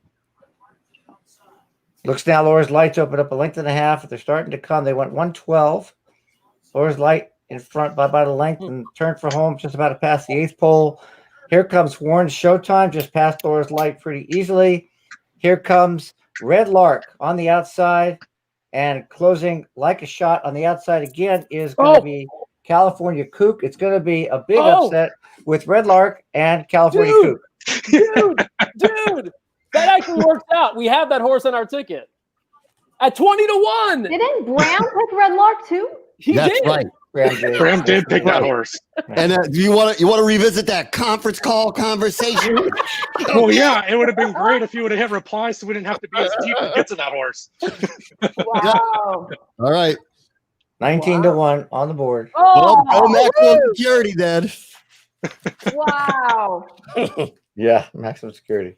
How about that? So Red Lark finishes third to Carpe Venum and California. But you know what? In that race, I mean, I think the other two probably had, the much better setup. Still, Red Lark, I mean, just taking a huge step forward here. What do we got? 19 to 1, 25 to 1, right? That's the exacta? That's correct. So you got it, Bram? 7, 2, 4. I do have Red Lark, though, so I feel pretty good about that. I do have Red Lark. I do not have that exacta. Well, Laura's light. What do you think of that? 24, 48, 112, and just caved in completely. Yeah. That's kind of unusual. Right? Yeah, she was. Yeah, I mean, she didn't take pressure. I mean, either, which is really surprising that she gave it up like that. We have had a lot of comments here from people kind of wondering again about, like, I think we even surprised Michelle. She's like, "Oh, we're calling a race here." I know. Well, if I would have jumped in. I was so excited right now too, because I thought that Warren Showtime was going to run really well, and I was like, "Ooh," screaming down the lane here. She did run a big race there. Yeah. I mean, she ran. She's the saver. Red Lark's race in the Wilshire was a really good one behind Twinette, who would absolutely manhandle these foes.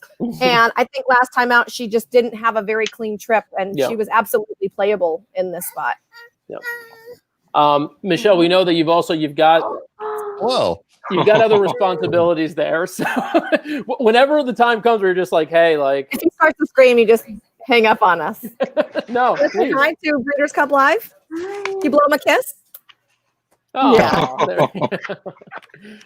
Can we get a TVG Pacific Classic pick? Do we have a maximum security fan there, or?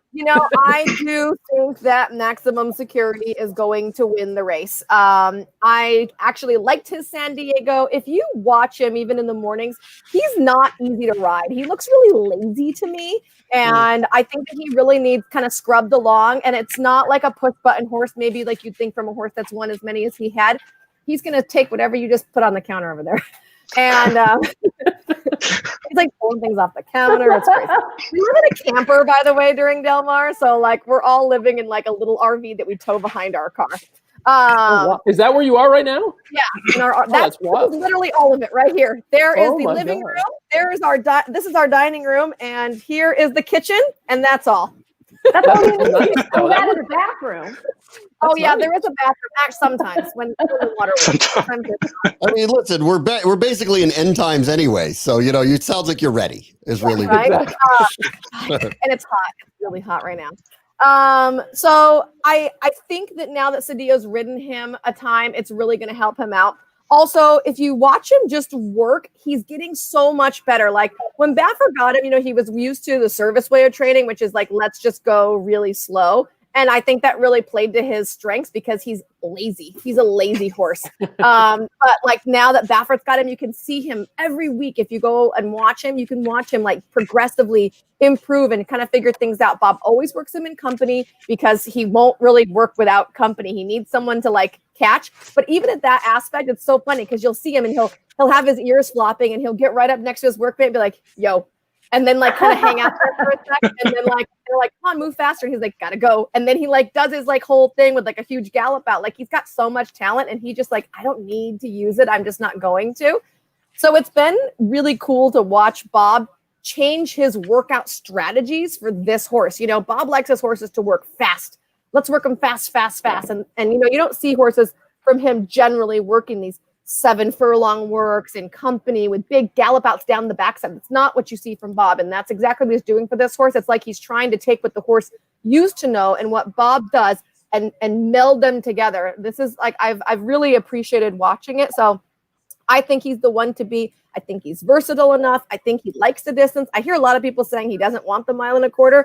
I don't know what he's done wrong at a 1.25 miles. So right. Like the 1.25 miles. And it's really his race to lose. I don't think that midcourt wants to go this far. And last year, I had my win bet on Higher Power. I was a huge Higher Power fan because his works going into the Pacific Classic were absolutely insane. He had worked so good. He reeled in a stakes horse that was 10 lengths in front of him and beat him by 10 like they were not even, anything, like they were a cheap maiden claimer.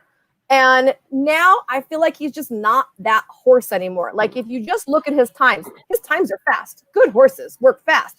But when you visibly watch him work, you're having to ride him along, and one's having to push him and kind of tap him on the shoulder, like, come on, buddy, get up there and do your job. So I feel like from just a watching him work aspect, I do not think Higher Power is coming in at the peak like he was last year to really make that a lot longer than it probably had to be. No, that was great. I have a question that you probably have not gotten in any of the live streams that you've done. Is it about paper plates as fans? I'm close. It's the next most obscure thing, and that's what do you make of Marignac, the 3-horse? Okay. So I did go back and watch some of his races. There you go. And if you go back and you watch his last Grade 1 win, which was in the Nacional, they literally ran on pavement. It looked so hard, right? So I'm like, oh, this horse is absolutely going to struggle here because the surface at Del Mar is not pavement.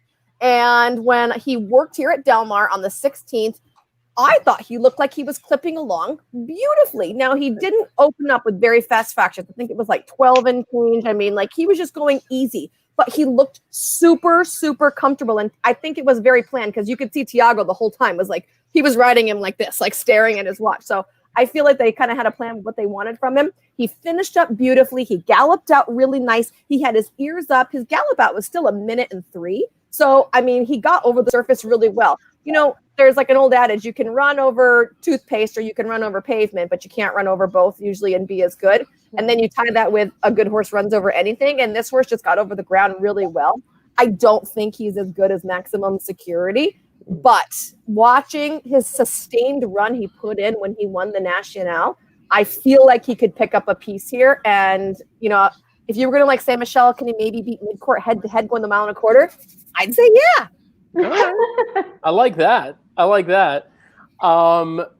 So Michelle, we know that you've got to get back to life and things.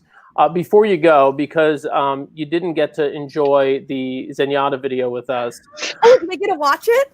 I'm not. I'm pretty sure we're going to get reported to, like, you know, all of our overlords if we show that video one more time. But what I will do is I will play the more sort of feel good throwback video that I promised I would play. The fantastic. Oh no, it's not that feel good. This is but it certainly feels better than Blame to most people. No, it's Dan. It's Dan in college dancing to EDM music. That's that's feel good. Yeah. They're in the gate and they're off in the Breeders' Cup Classic. He's in full stride now, and he swings wide for the final quarter mile.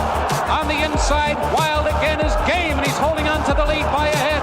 Slew of Gold is right at his neck. Here comes Gate Dancer on the outside. Wild again, desperately holding on to the lead. Slew of Gold is right there in between horses. Gate Dancer on the outside. What a finish. Wild again. Gate Dancer, Slew of Gold in between them. Those three in a dramatic finish. And here's the wire. Wild again does it. I believe it was Wild again, an upset winner. Pate, give us that cheer again. Hallelujah. Hello, Mom and Dad and everybody else out there.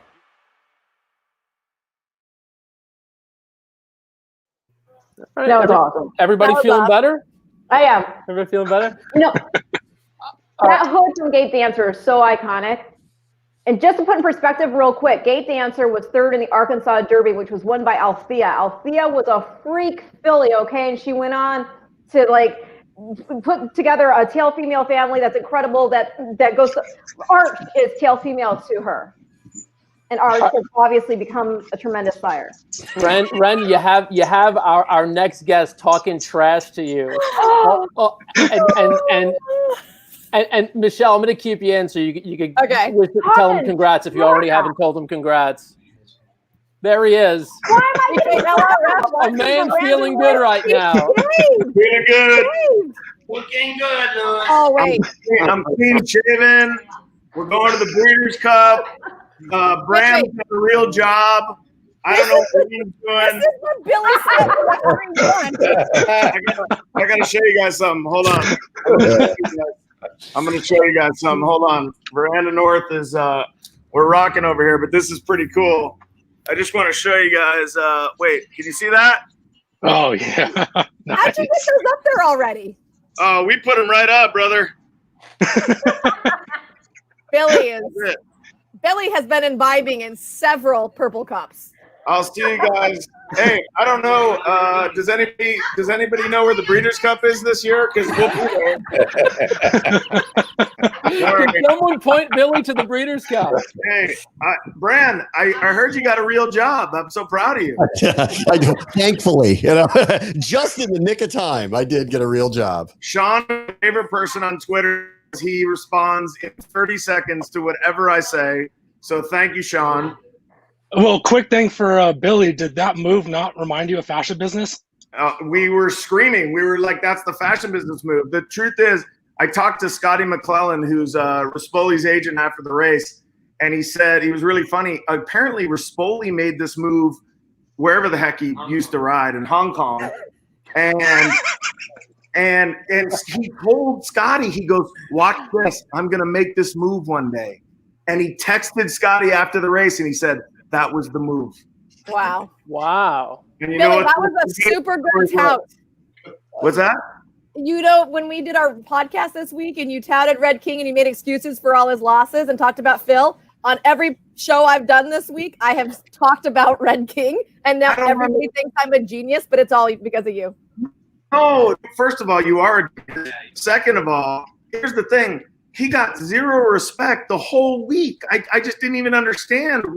He got such respect, but, at least he got down to 5-1. He was the clear second choice. United was the horse to beat. Listen, I give full credit to Phil, Rispoli, all the Little Red Feather partners out there. They're awesome. Uber Caparella Starr didn't even like us. It's okay. I'll take my Wait. I told you to single him in our pick 5, and no one. Are we still alive? Oh, we're alive, dude. We're alive. We're alive. Maximum security by 7. All right. Yeah, better hope maximum security. And then we have 7 horses in the last. Is Len gonna go off on like some crazy pedigree thing here? Already did. She talked for 45 straight minutes, and I had to pee. I'm bringing in Jose. Hey, Jose. What's up, guys? So I obviously I missed the little chip in for the pick 5, but did I hear that the pick 5's alive? Yeah, it is still alive. You can't find him now. I don't know who that is. Where do we find him? He's at Los Al. At the Vessel Club. I'm at Los Al. Check it out, guys. I'm getting ready to go on the quarters. You want to be on TV? Yeah, I'm gonna be on TV. Oh my gosh, Billy! I'm gonna be Billy on this show, guys.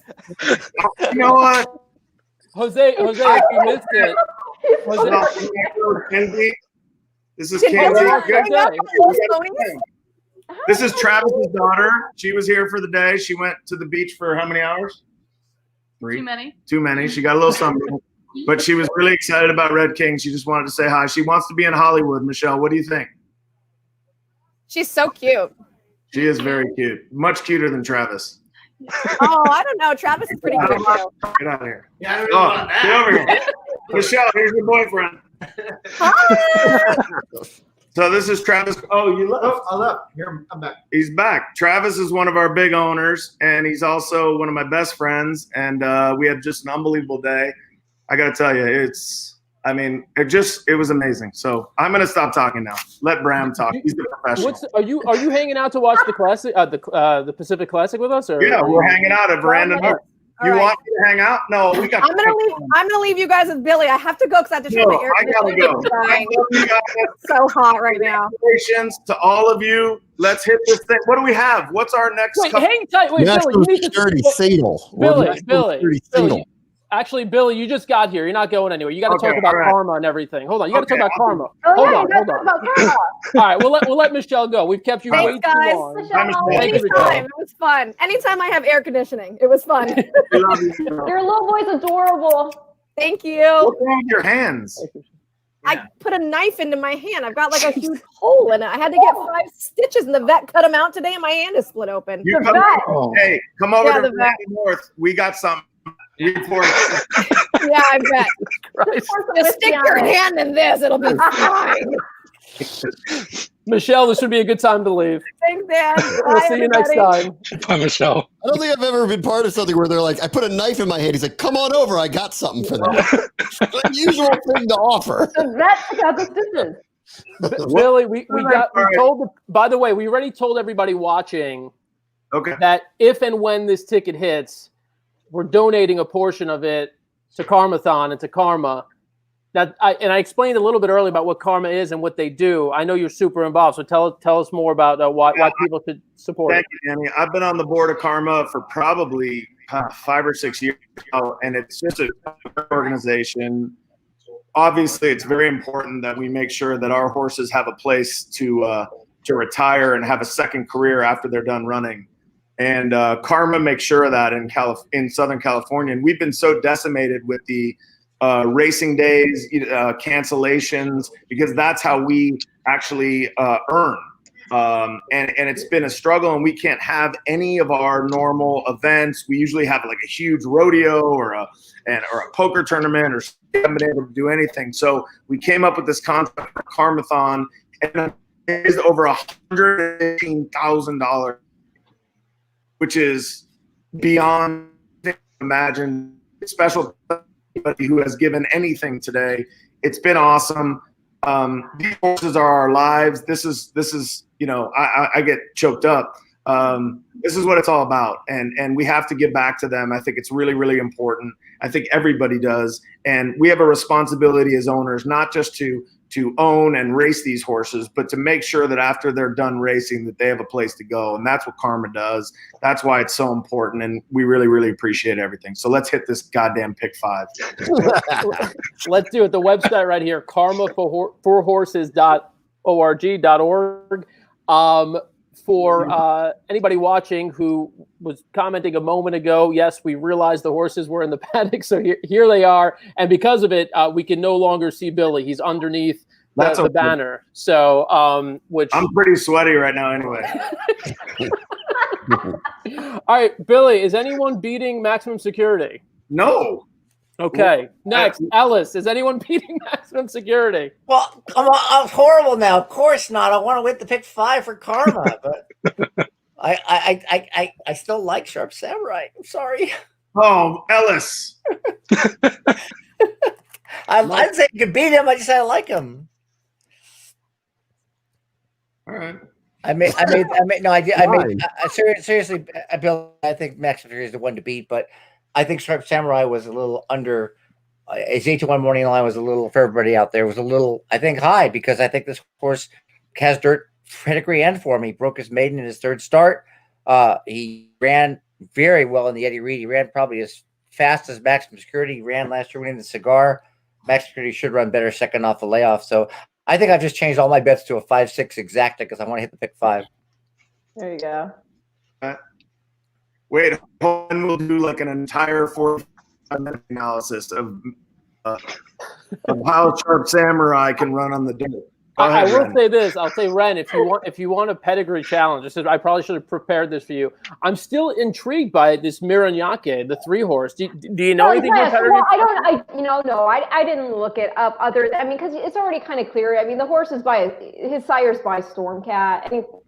So Stormcat's not going to get any cheap mares. So whoever the dam was there that is the mother of that horse's sire had to have good pedigree.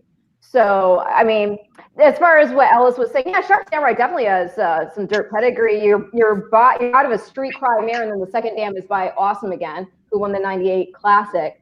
But no, I don't think anybody beats maximum security. All right, Bram?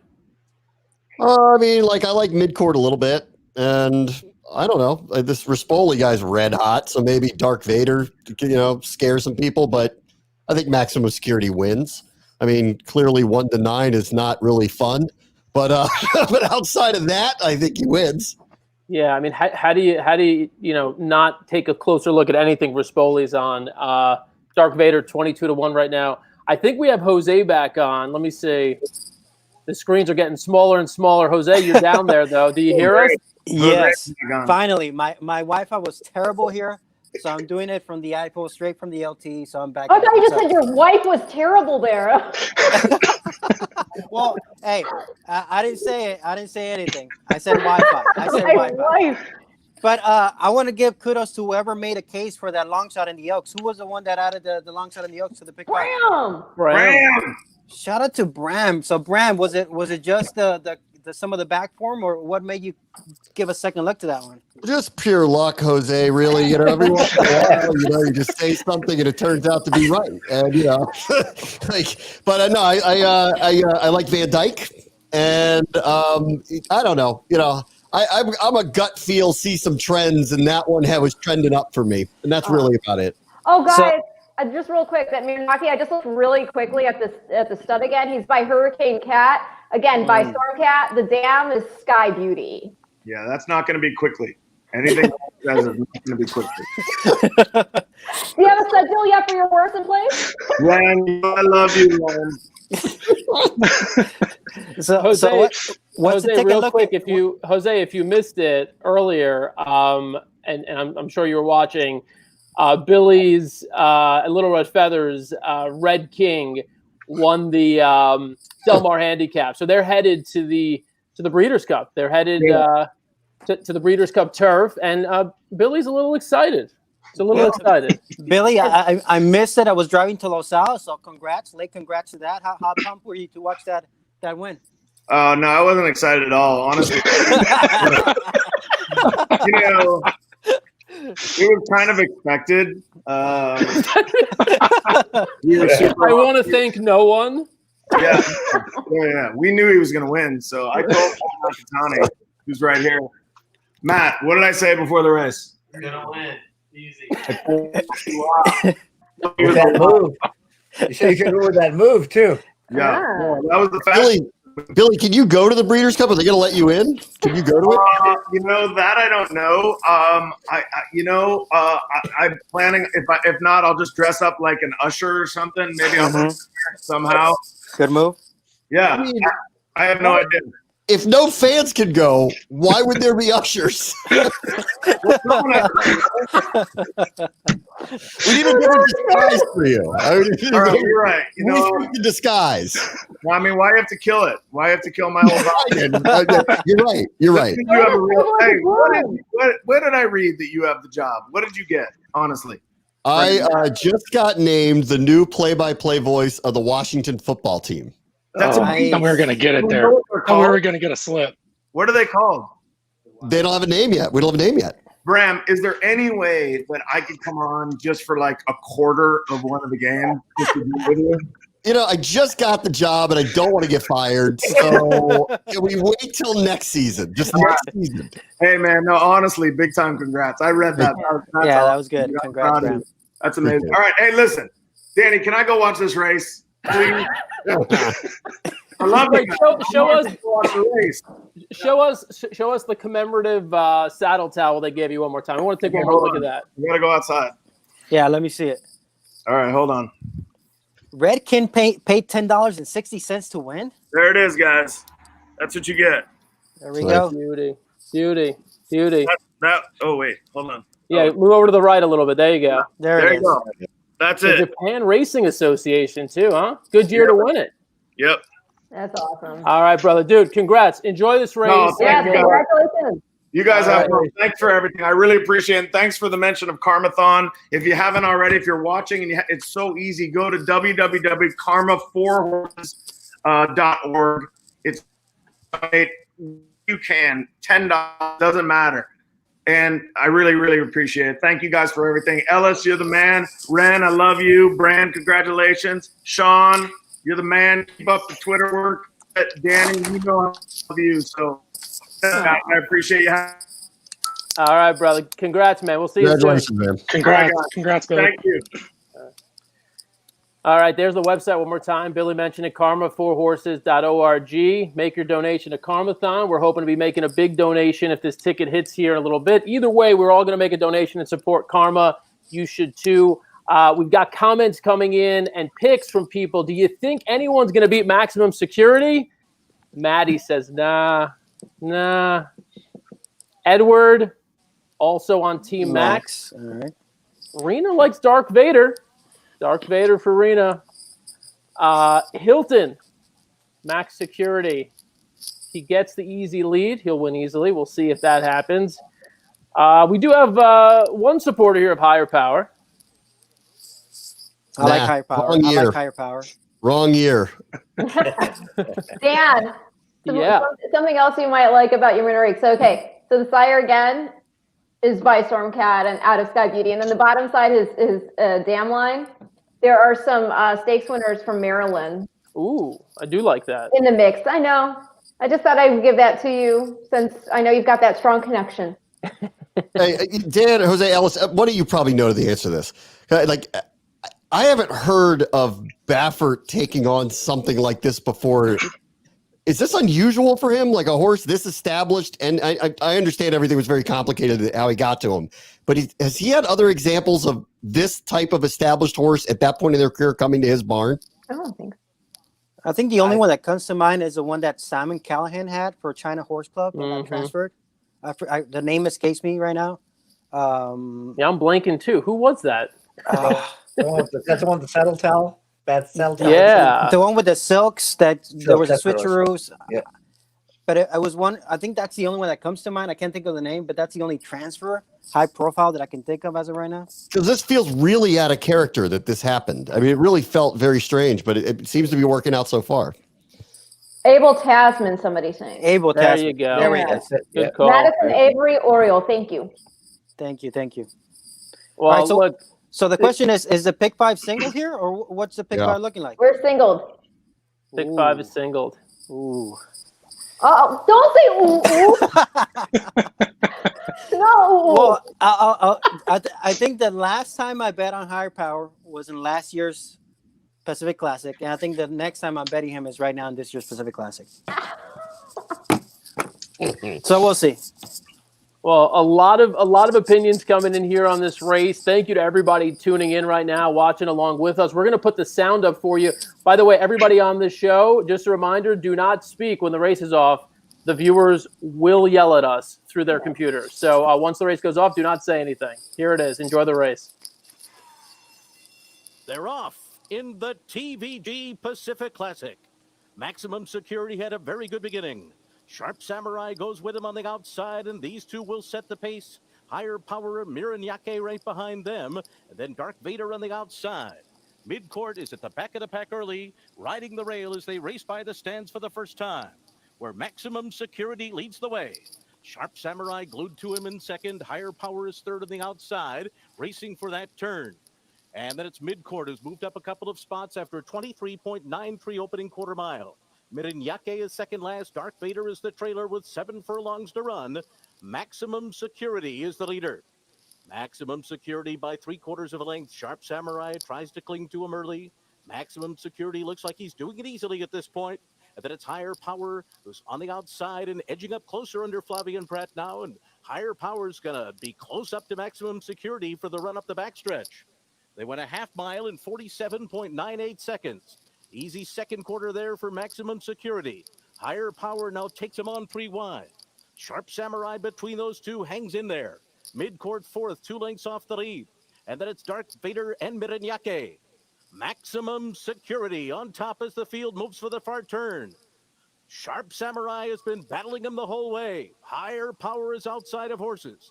Midcourt is down at the rail, just 2 lengths off the lead, and then Dark Vader. Around the far turn.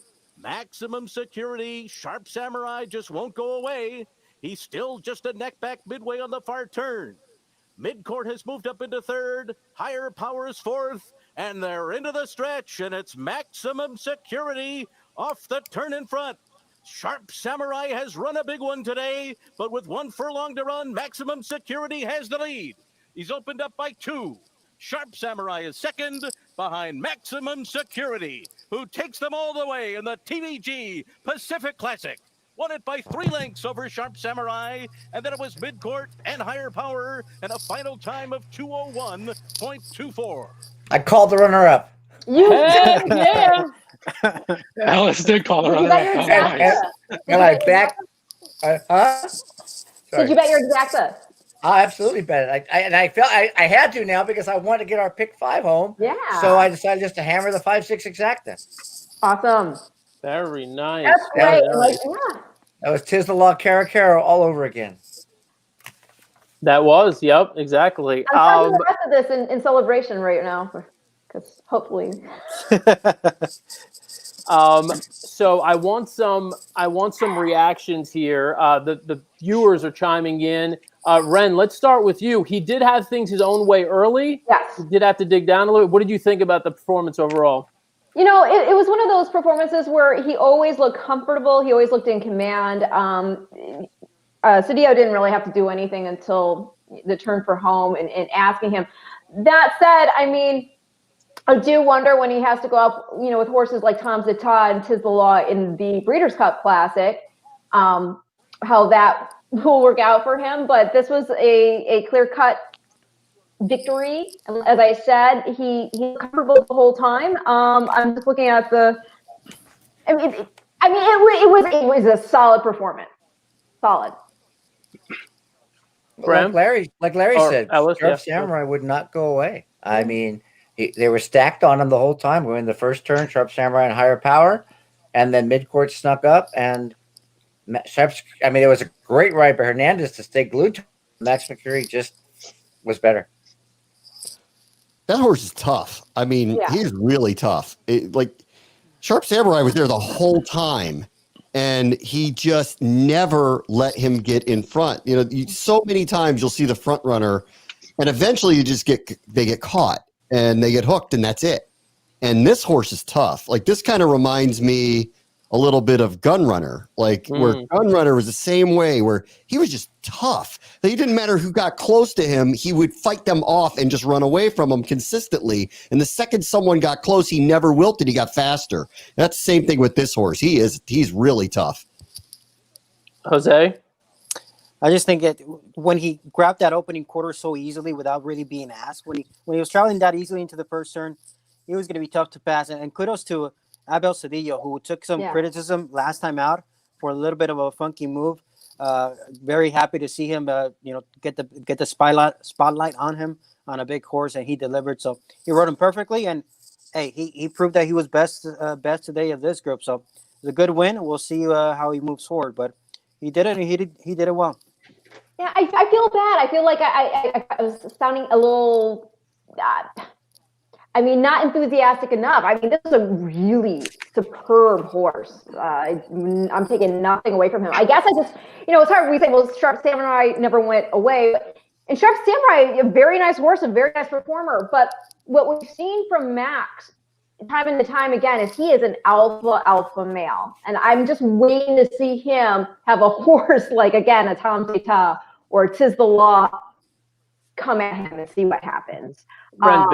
Building off that, sorry, I was going to say, building off that sentiment, this question right here, who did he beat? I'm sure that's what people are going to be asking coming out of this race, because he did. I mean, it was like, look, at this distance, he was not overly impressive visually last out, first time out for Baffert.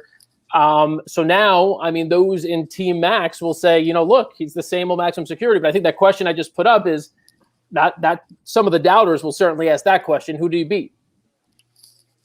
Well, he beat them at will, though. That's the other thing. I mean, it's one thing to say who do they beat when it's a close race. When he beats them at will and when it's time to go, he goes.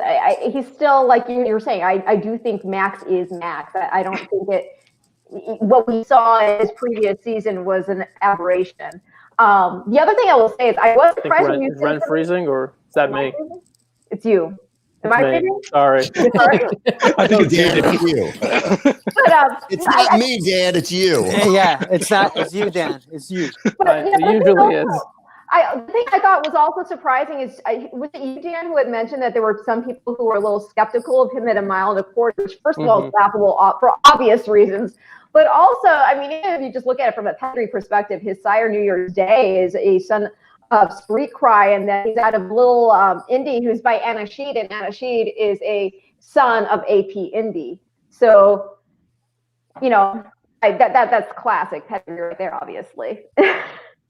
Sean, you are the mastermind. I sound like a real New Yorker. The mastermind and the architect of this beautiful ticket at this moment.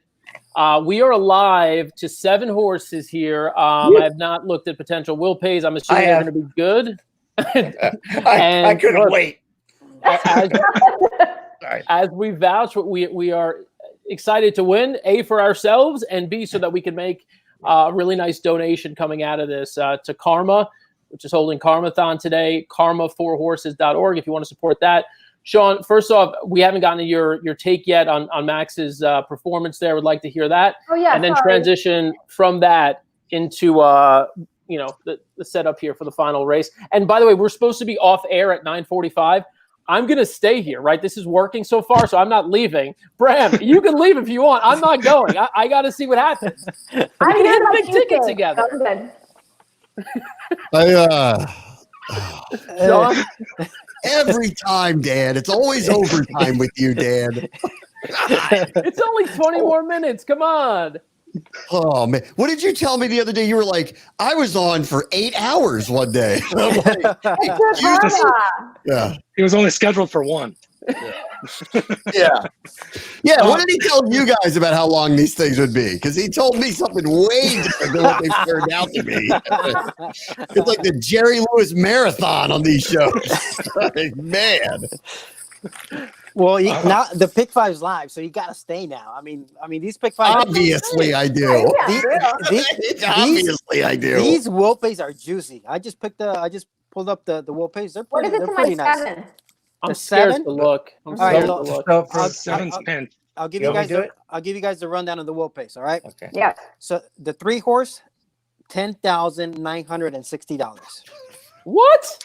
The 4 horse, $2,295. The 5 horse, $3,774. The 6 horse, $9,489. The 7 horse, $5,441. Oi.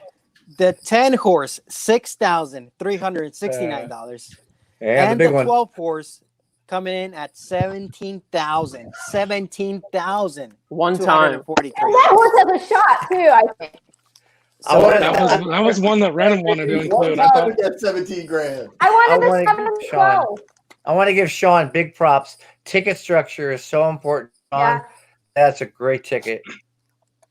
I mean, we all did it as a team. But yeah, it was being alive to that many horses with this many prices is definitely a nice feeling, as opposed to, the inverted pyramid where you're sitting on a single. That's always fun. But back to the team.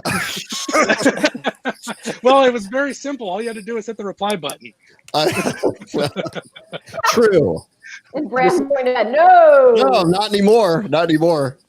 So sorry, Bram. kids. Daddy's busy trying to win some money.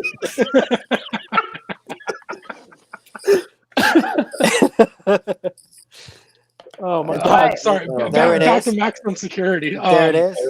What's the? All right. What do we got? So maximum security, with these big races, when you're winning races like the Pacific Classic, the Breeders' Cup Classic, we're all looking for that kind of impressive thing. So I think that's what's deterring people. Maximum security is not really that push button horse, but he gets looked in the eye by horses, running a decent clip, running 1.25 miles, when a lot of people are saying, he can't get that distance, and he's putting them all away. So I think while visually it's not impressive, and yeah, he's going to obviously see better horses moving forward. And that's a hurdle that he's going to have to take. But, getting out of this race and the last race, I thought both of them were definitely races that he can continue to move forward off of. Fair enough, man. Do you want to, since again, you're the one who put this beauty of a ticket together, do you want to kind of give us a little setup here for the finale? And, what do you realistically think might happen here? Realistically, my top pick was the 7, 3 a.m. We start with take the 101, trying to finish it out with 3 a.m. It's always interesting, but this horse looked like he had a ton left in the tank going into the turn, and Mike came out of that race irritated that he was shut off by another jockey. So this was kind of one that I'd already had in my stable mail waiting to see when they came back. And I don't see a lot of world beaters in this. So, I think the pace setup is going to be correct for this horse. And while now that's my top pick, I'm rooting for a different horse. I don't want to take Ren's spotlight, but the 12 on a turf course, it's kind of, I wouldn't say biased towards speed, but kind of favoring towards being up near the front. I thought the 12 was going to be tough, and now paying for 17 grand. All right, that would definitely be a nice that one. was great analysis, Sean. Who do we have? Who do we have? Look who's back. I was just about to mention your horse, actually, because who do we have? Somebody. Here we have right here 3, 4, 5, 6, 7, 10, 12. Oh, this is playing huge. Yeah. Let's get this 12 home, Billy. Let's get it. All right. I just need to know. Dan, can we show this race? Well, not legally. Can we show this race? Guys, I've done my race calls haven't been good enough. Hey, I was hugging Rispoli. I picked him up like a little rag doll, and they can't show it. I had my mask on. All right, go get him. 3, 4, 5, 6, 7, 10, 12. I got to write that down. 3, 4, 5, 10, 12. Dude, this is in your inbox. I sent this to you 3 times already. I know, but I am a loser. I haven't figured that out yet. Look, I'm wearing my hat like what's his name? Fernando Rodney. That's my guy. Only Billy comes onto a live feed to find out if we're alive and who we're alive to. Yeah, there you go. All right. Instead of just checking his email for the ticket. Yeah. And by the way, I just want to be clear. Now that the Long way Padres to go when he could have just checked his email. Yeah. Fernando Tatis. Let's get the 12 home. Wait. Oh, Jesus. The pick sixes are monster. Do you guys know what this thing is paying? Yes. No. Yeah. 17 grand to the 12. The 12 is 17 grand. 34,000 to the 12.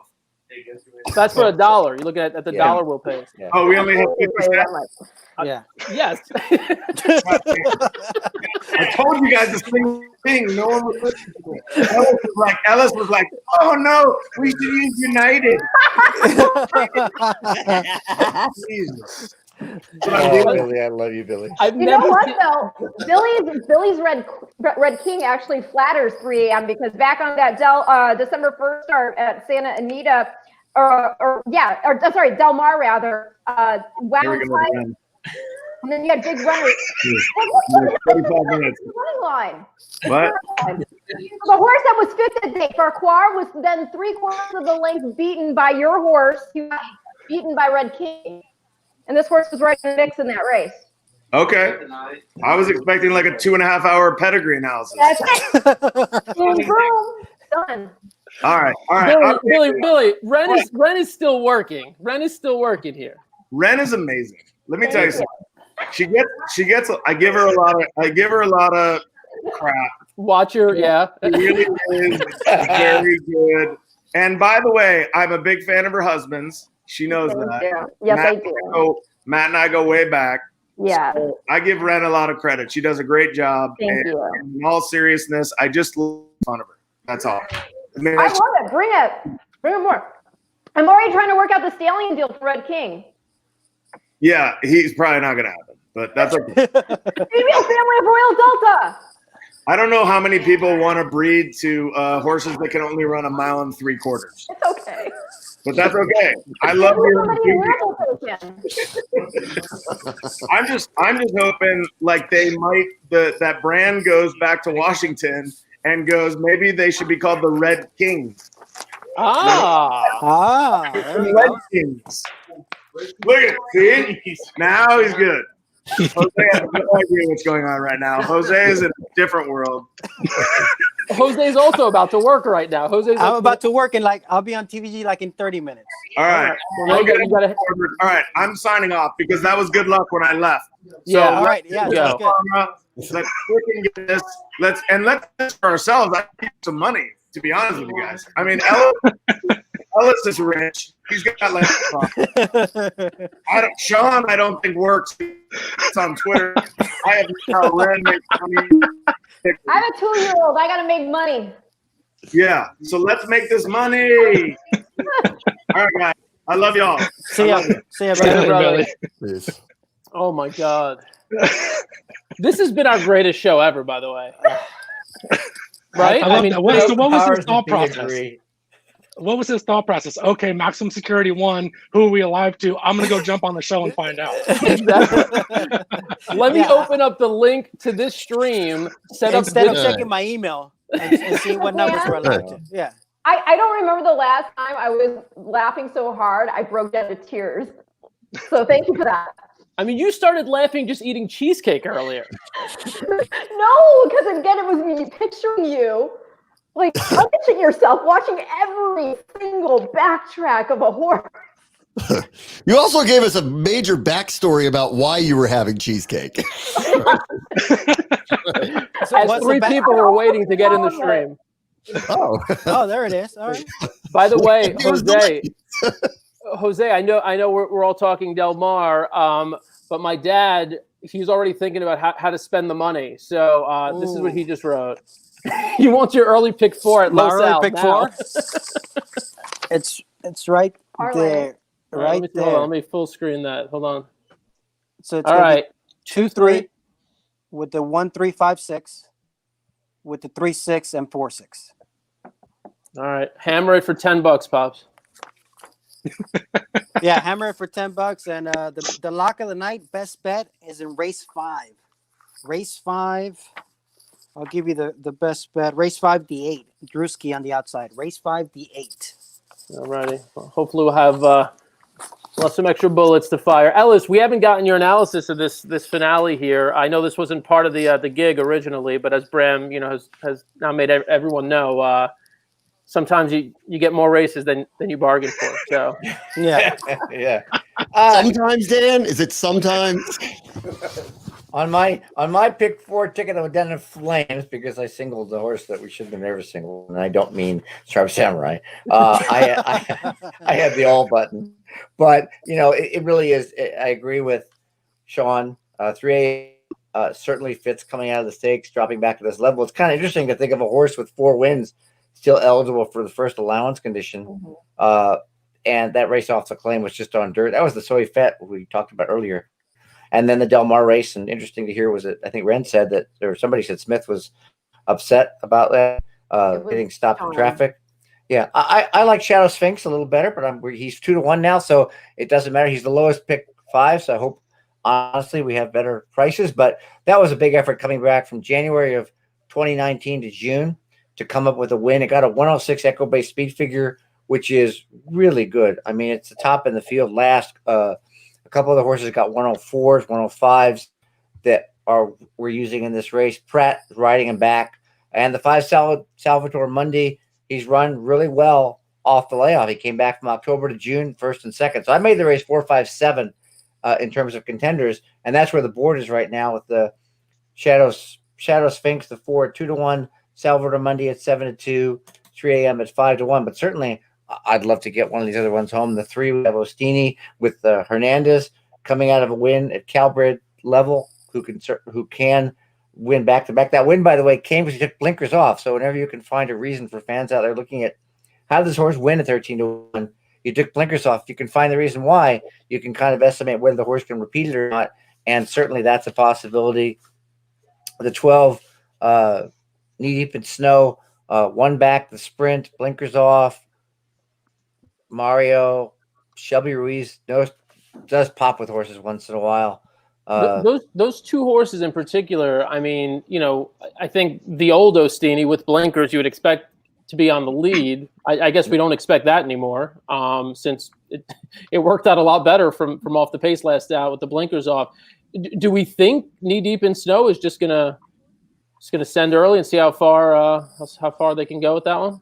I don't think you stretch out and take blinkers off and the plan is to send, but that doesn't mean it's not. It's just unusual. That would be their signal that they don't intend to send. Shadow Sphinx went 45-109 on a really fast turf course at Santa Anita, considering there's very little speed inside.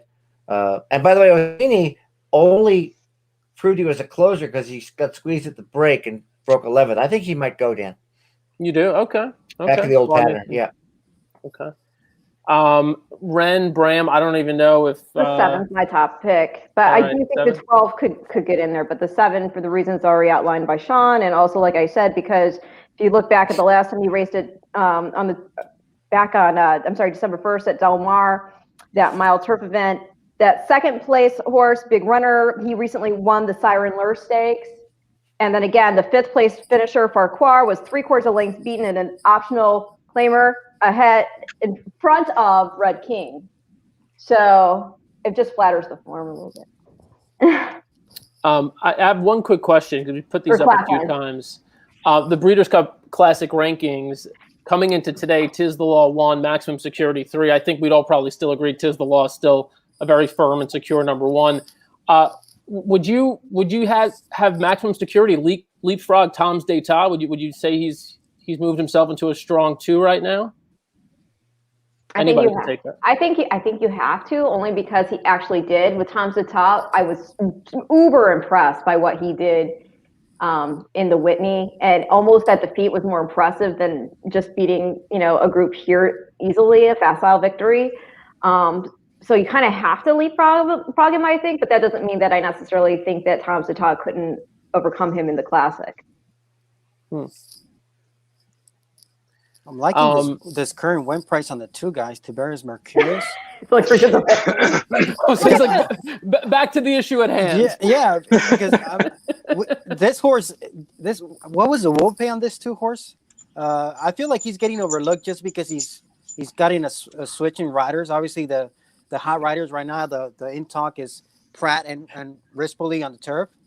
But I mean, I feel like his style, he's more susceptible to get a very good trip. Whether he's good enough to beat him or not, I think he's going to get the trip to be able to get first run coming at the top of the stretch. We don't like him, Jose. We don't have him. You guys, I'm sorry. I did not know. Something else. Honestly, I did not know the 2 was not on the ticket. That is my bad. The odds were against you picking anything we didn't have, and you figured it out. So you know what? Guys, bye, Jose. Thanks. If you guys can just cut that part of the video.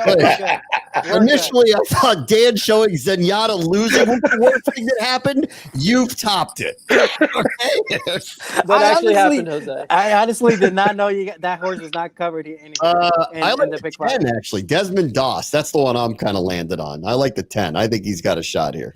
How about Abel Cedillo and the 6 Colosi, the jockey that wins the feature, wins the nightcap? That'd be good for us.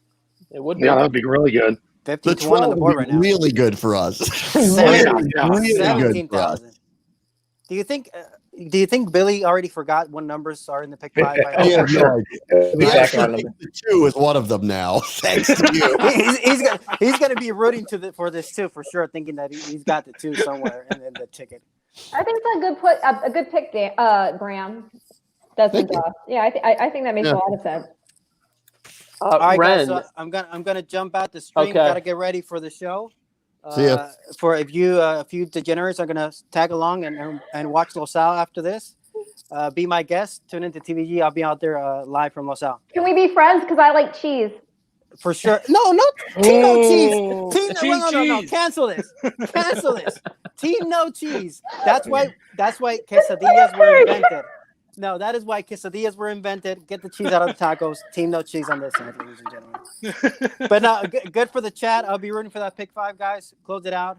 And of course, the 12 horse here, $17,000. Go, do it. Look at that.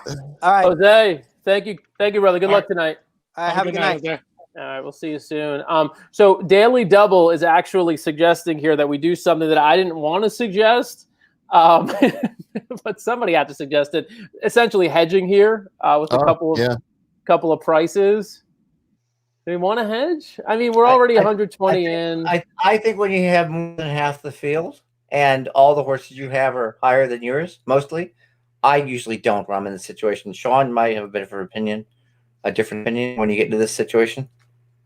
I do not like to hedge. I think there needs to be some serious circumstances for me to want to hedge. He does make a good point. For the amount that we put in individually into this group ticket, Yeah. You know, $10 on the other ones would make us back all a profit. But yeah, I mean, when you're, you know, seven deep in a 12-horse field, ride. Yeah, Ride let's get this 12 horse home. Absolutely. Ren, I did not, and this is sort of one silver lining here of going long. I did not get to ask you to talk about the masks today, which we've made a tradition here. I don't know if you have the mask with you. Yes. I can bust one out right now. There you go. There it is. All right. That's nice. Just very quickly, though, we're not hedging because we think it's unlucky or we don't like math. Like, what do you think again? Tell that. Just because we're being stubborn. Okay. I mean, we want to hedge. I like math. I like winning, and I like if we do, we win. I mean, that's the thing is, here's the deal: like the 2 and the 9 are both 10-1. So I mean, what are we going to put on them to make it?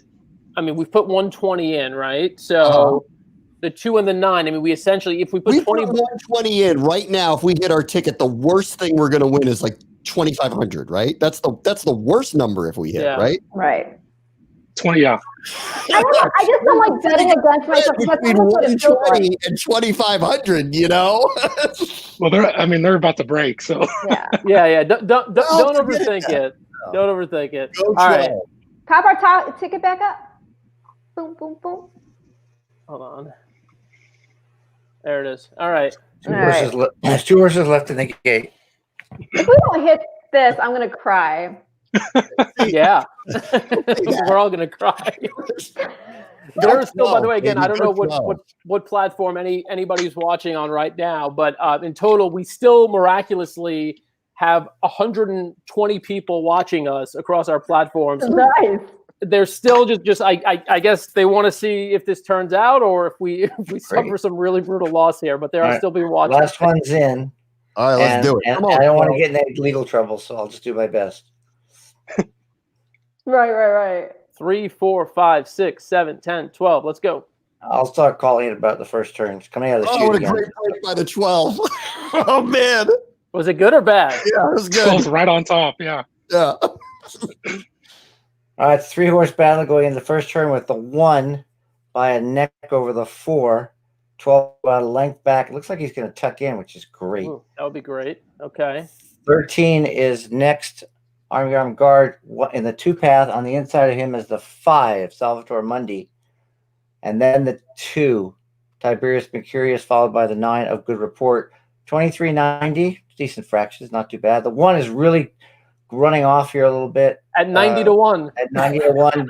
But the 4 is the jockey on the 4, Pratt's trying to hold the 4 not to move too soon. He's sitting on the outside. Another length back to the 5, Salvatore Mundi. And then the 12 still in good position in the 2 path, about 3 back on the rail. Tiberius Mercurius just outside of him, the 9 and the 13. Here goes the 4. 48.5. Okay, the 1's done. 4 made the lead. 5 is chasing Salvatore Mundi. 12 still making a nice move on the outside. 4, 5, 12. 5 just past the 4. Salvatore Mundi over Shadow Sphinx. The 12. 13 is off. There's a 11, I think, is getting up a little bit on the outside. Salvatore Mundi in front by about 3 lengths. 12 coming. That would have been nice. Exactly would have been nice as a side note. Anyway, 5, 13, 12 coming down the line. 5, 13, 12. 5, 13, 12. 5, 13, 12. Who's champions? Who are the champions? Champions. See, we don't need to hedge. Sean, very, very nice. That was a fun Saturday afternoon. Holy! Like $3 grand, $4 grand? $3,774. Hallelujah. We did it!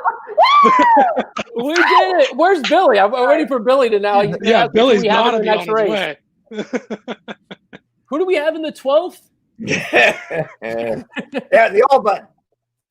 All right, beautiful. All right, let's Umberto I'm like Rispoli 15 again. minutes away from Billy, so I'm just gonna head over there. Now, how are we getting the money deposited into our account? It's like the next step here.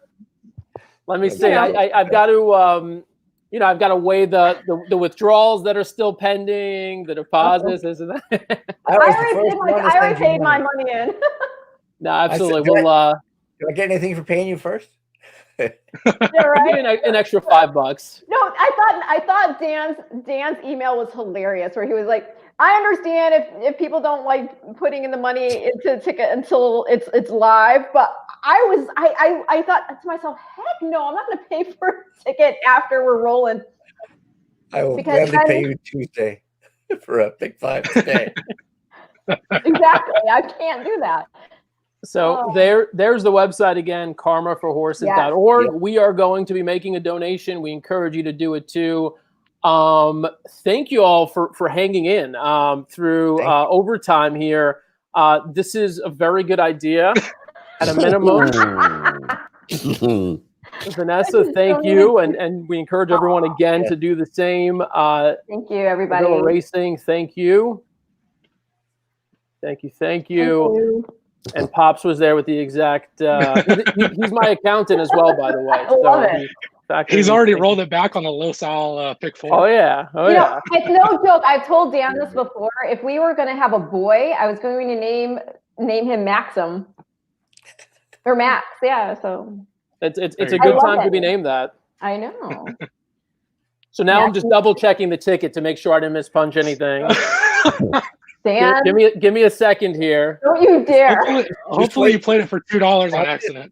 Dan, and you mess that ticket up, I'm never speaking to you again. So too much. Here's the deal. Look, what you guys don't know, this is probably the 300th ticket Bram and I have been in on together, and this is the first one we've ever hit. Yeah, this is our first real hit. Sean, Ren, Ellis, you're stuck with us now. So right. Deal. The good news is okay, guys, see you tomorrow. It's official, Dan. You can push the refresh button now. All right. Yeah, hit the refresh. Just to confirm that it's there. All right, hold on. Just to confirm you have the money. Hold on. Let's make sure it's there. Hold on. I'm going to send somebody to your house later to talk to you about your kneecaps. Hold on. It's not there yet. It's not there yet. Hang tight. Oh dear. Bram, are you sweating yet?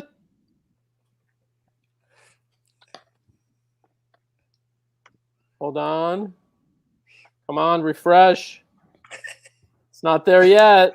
Stop doing this to me. Oh my god. It's not there yet. What do you? I don't see it yet. Hold on one second. It said, Bram, you want to take that back? That this not yet has been the first ticket you've cashed. Not yet. Not yet. Bram, let's talk about hedging. Should we hedge? Oh, okay. Yeah, that was a dumb idea. Yeah, real dumb idea. All right, now the results are up. There you go. Can you see it? Is that working? That's it. Yeah. All right, we hit. All right. Love you guys. All right. Thanks, everybody. Until next time.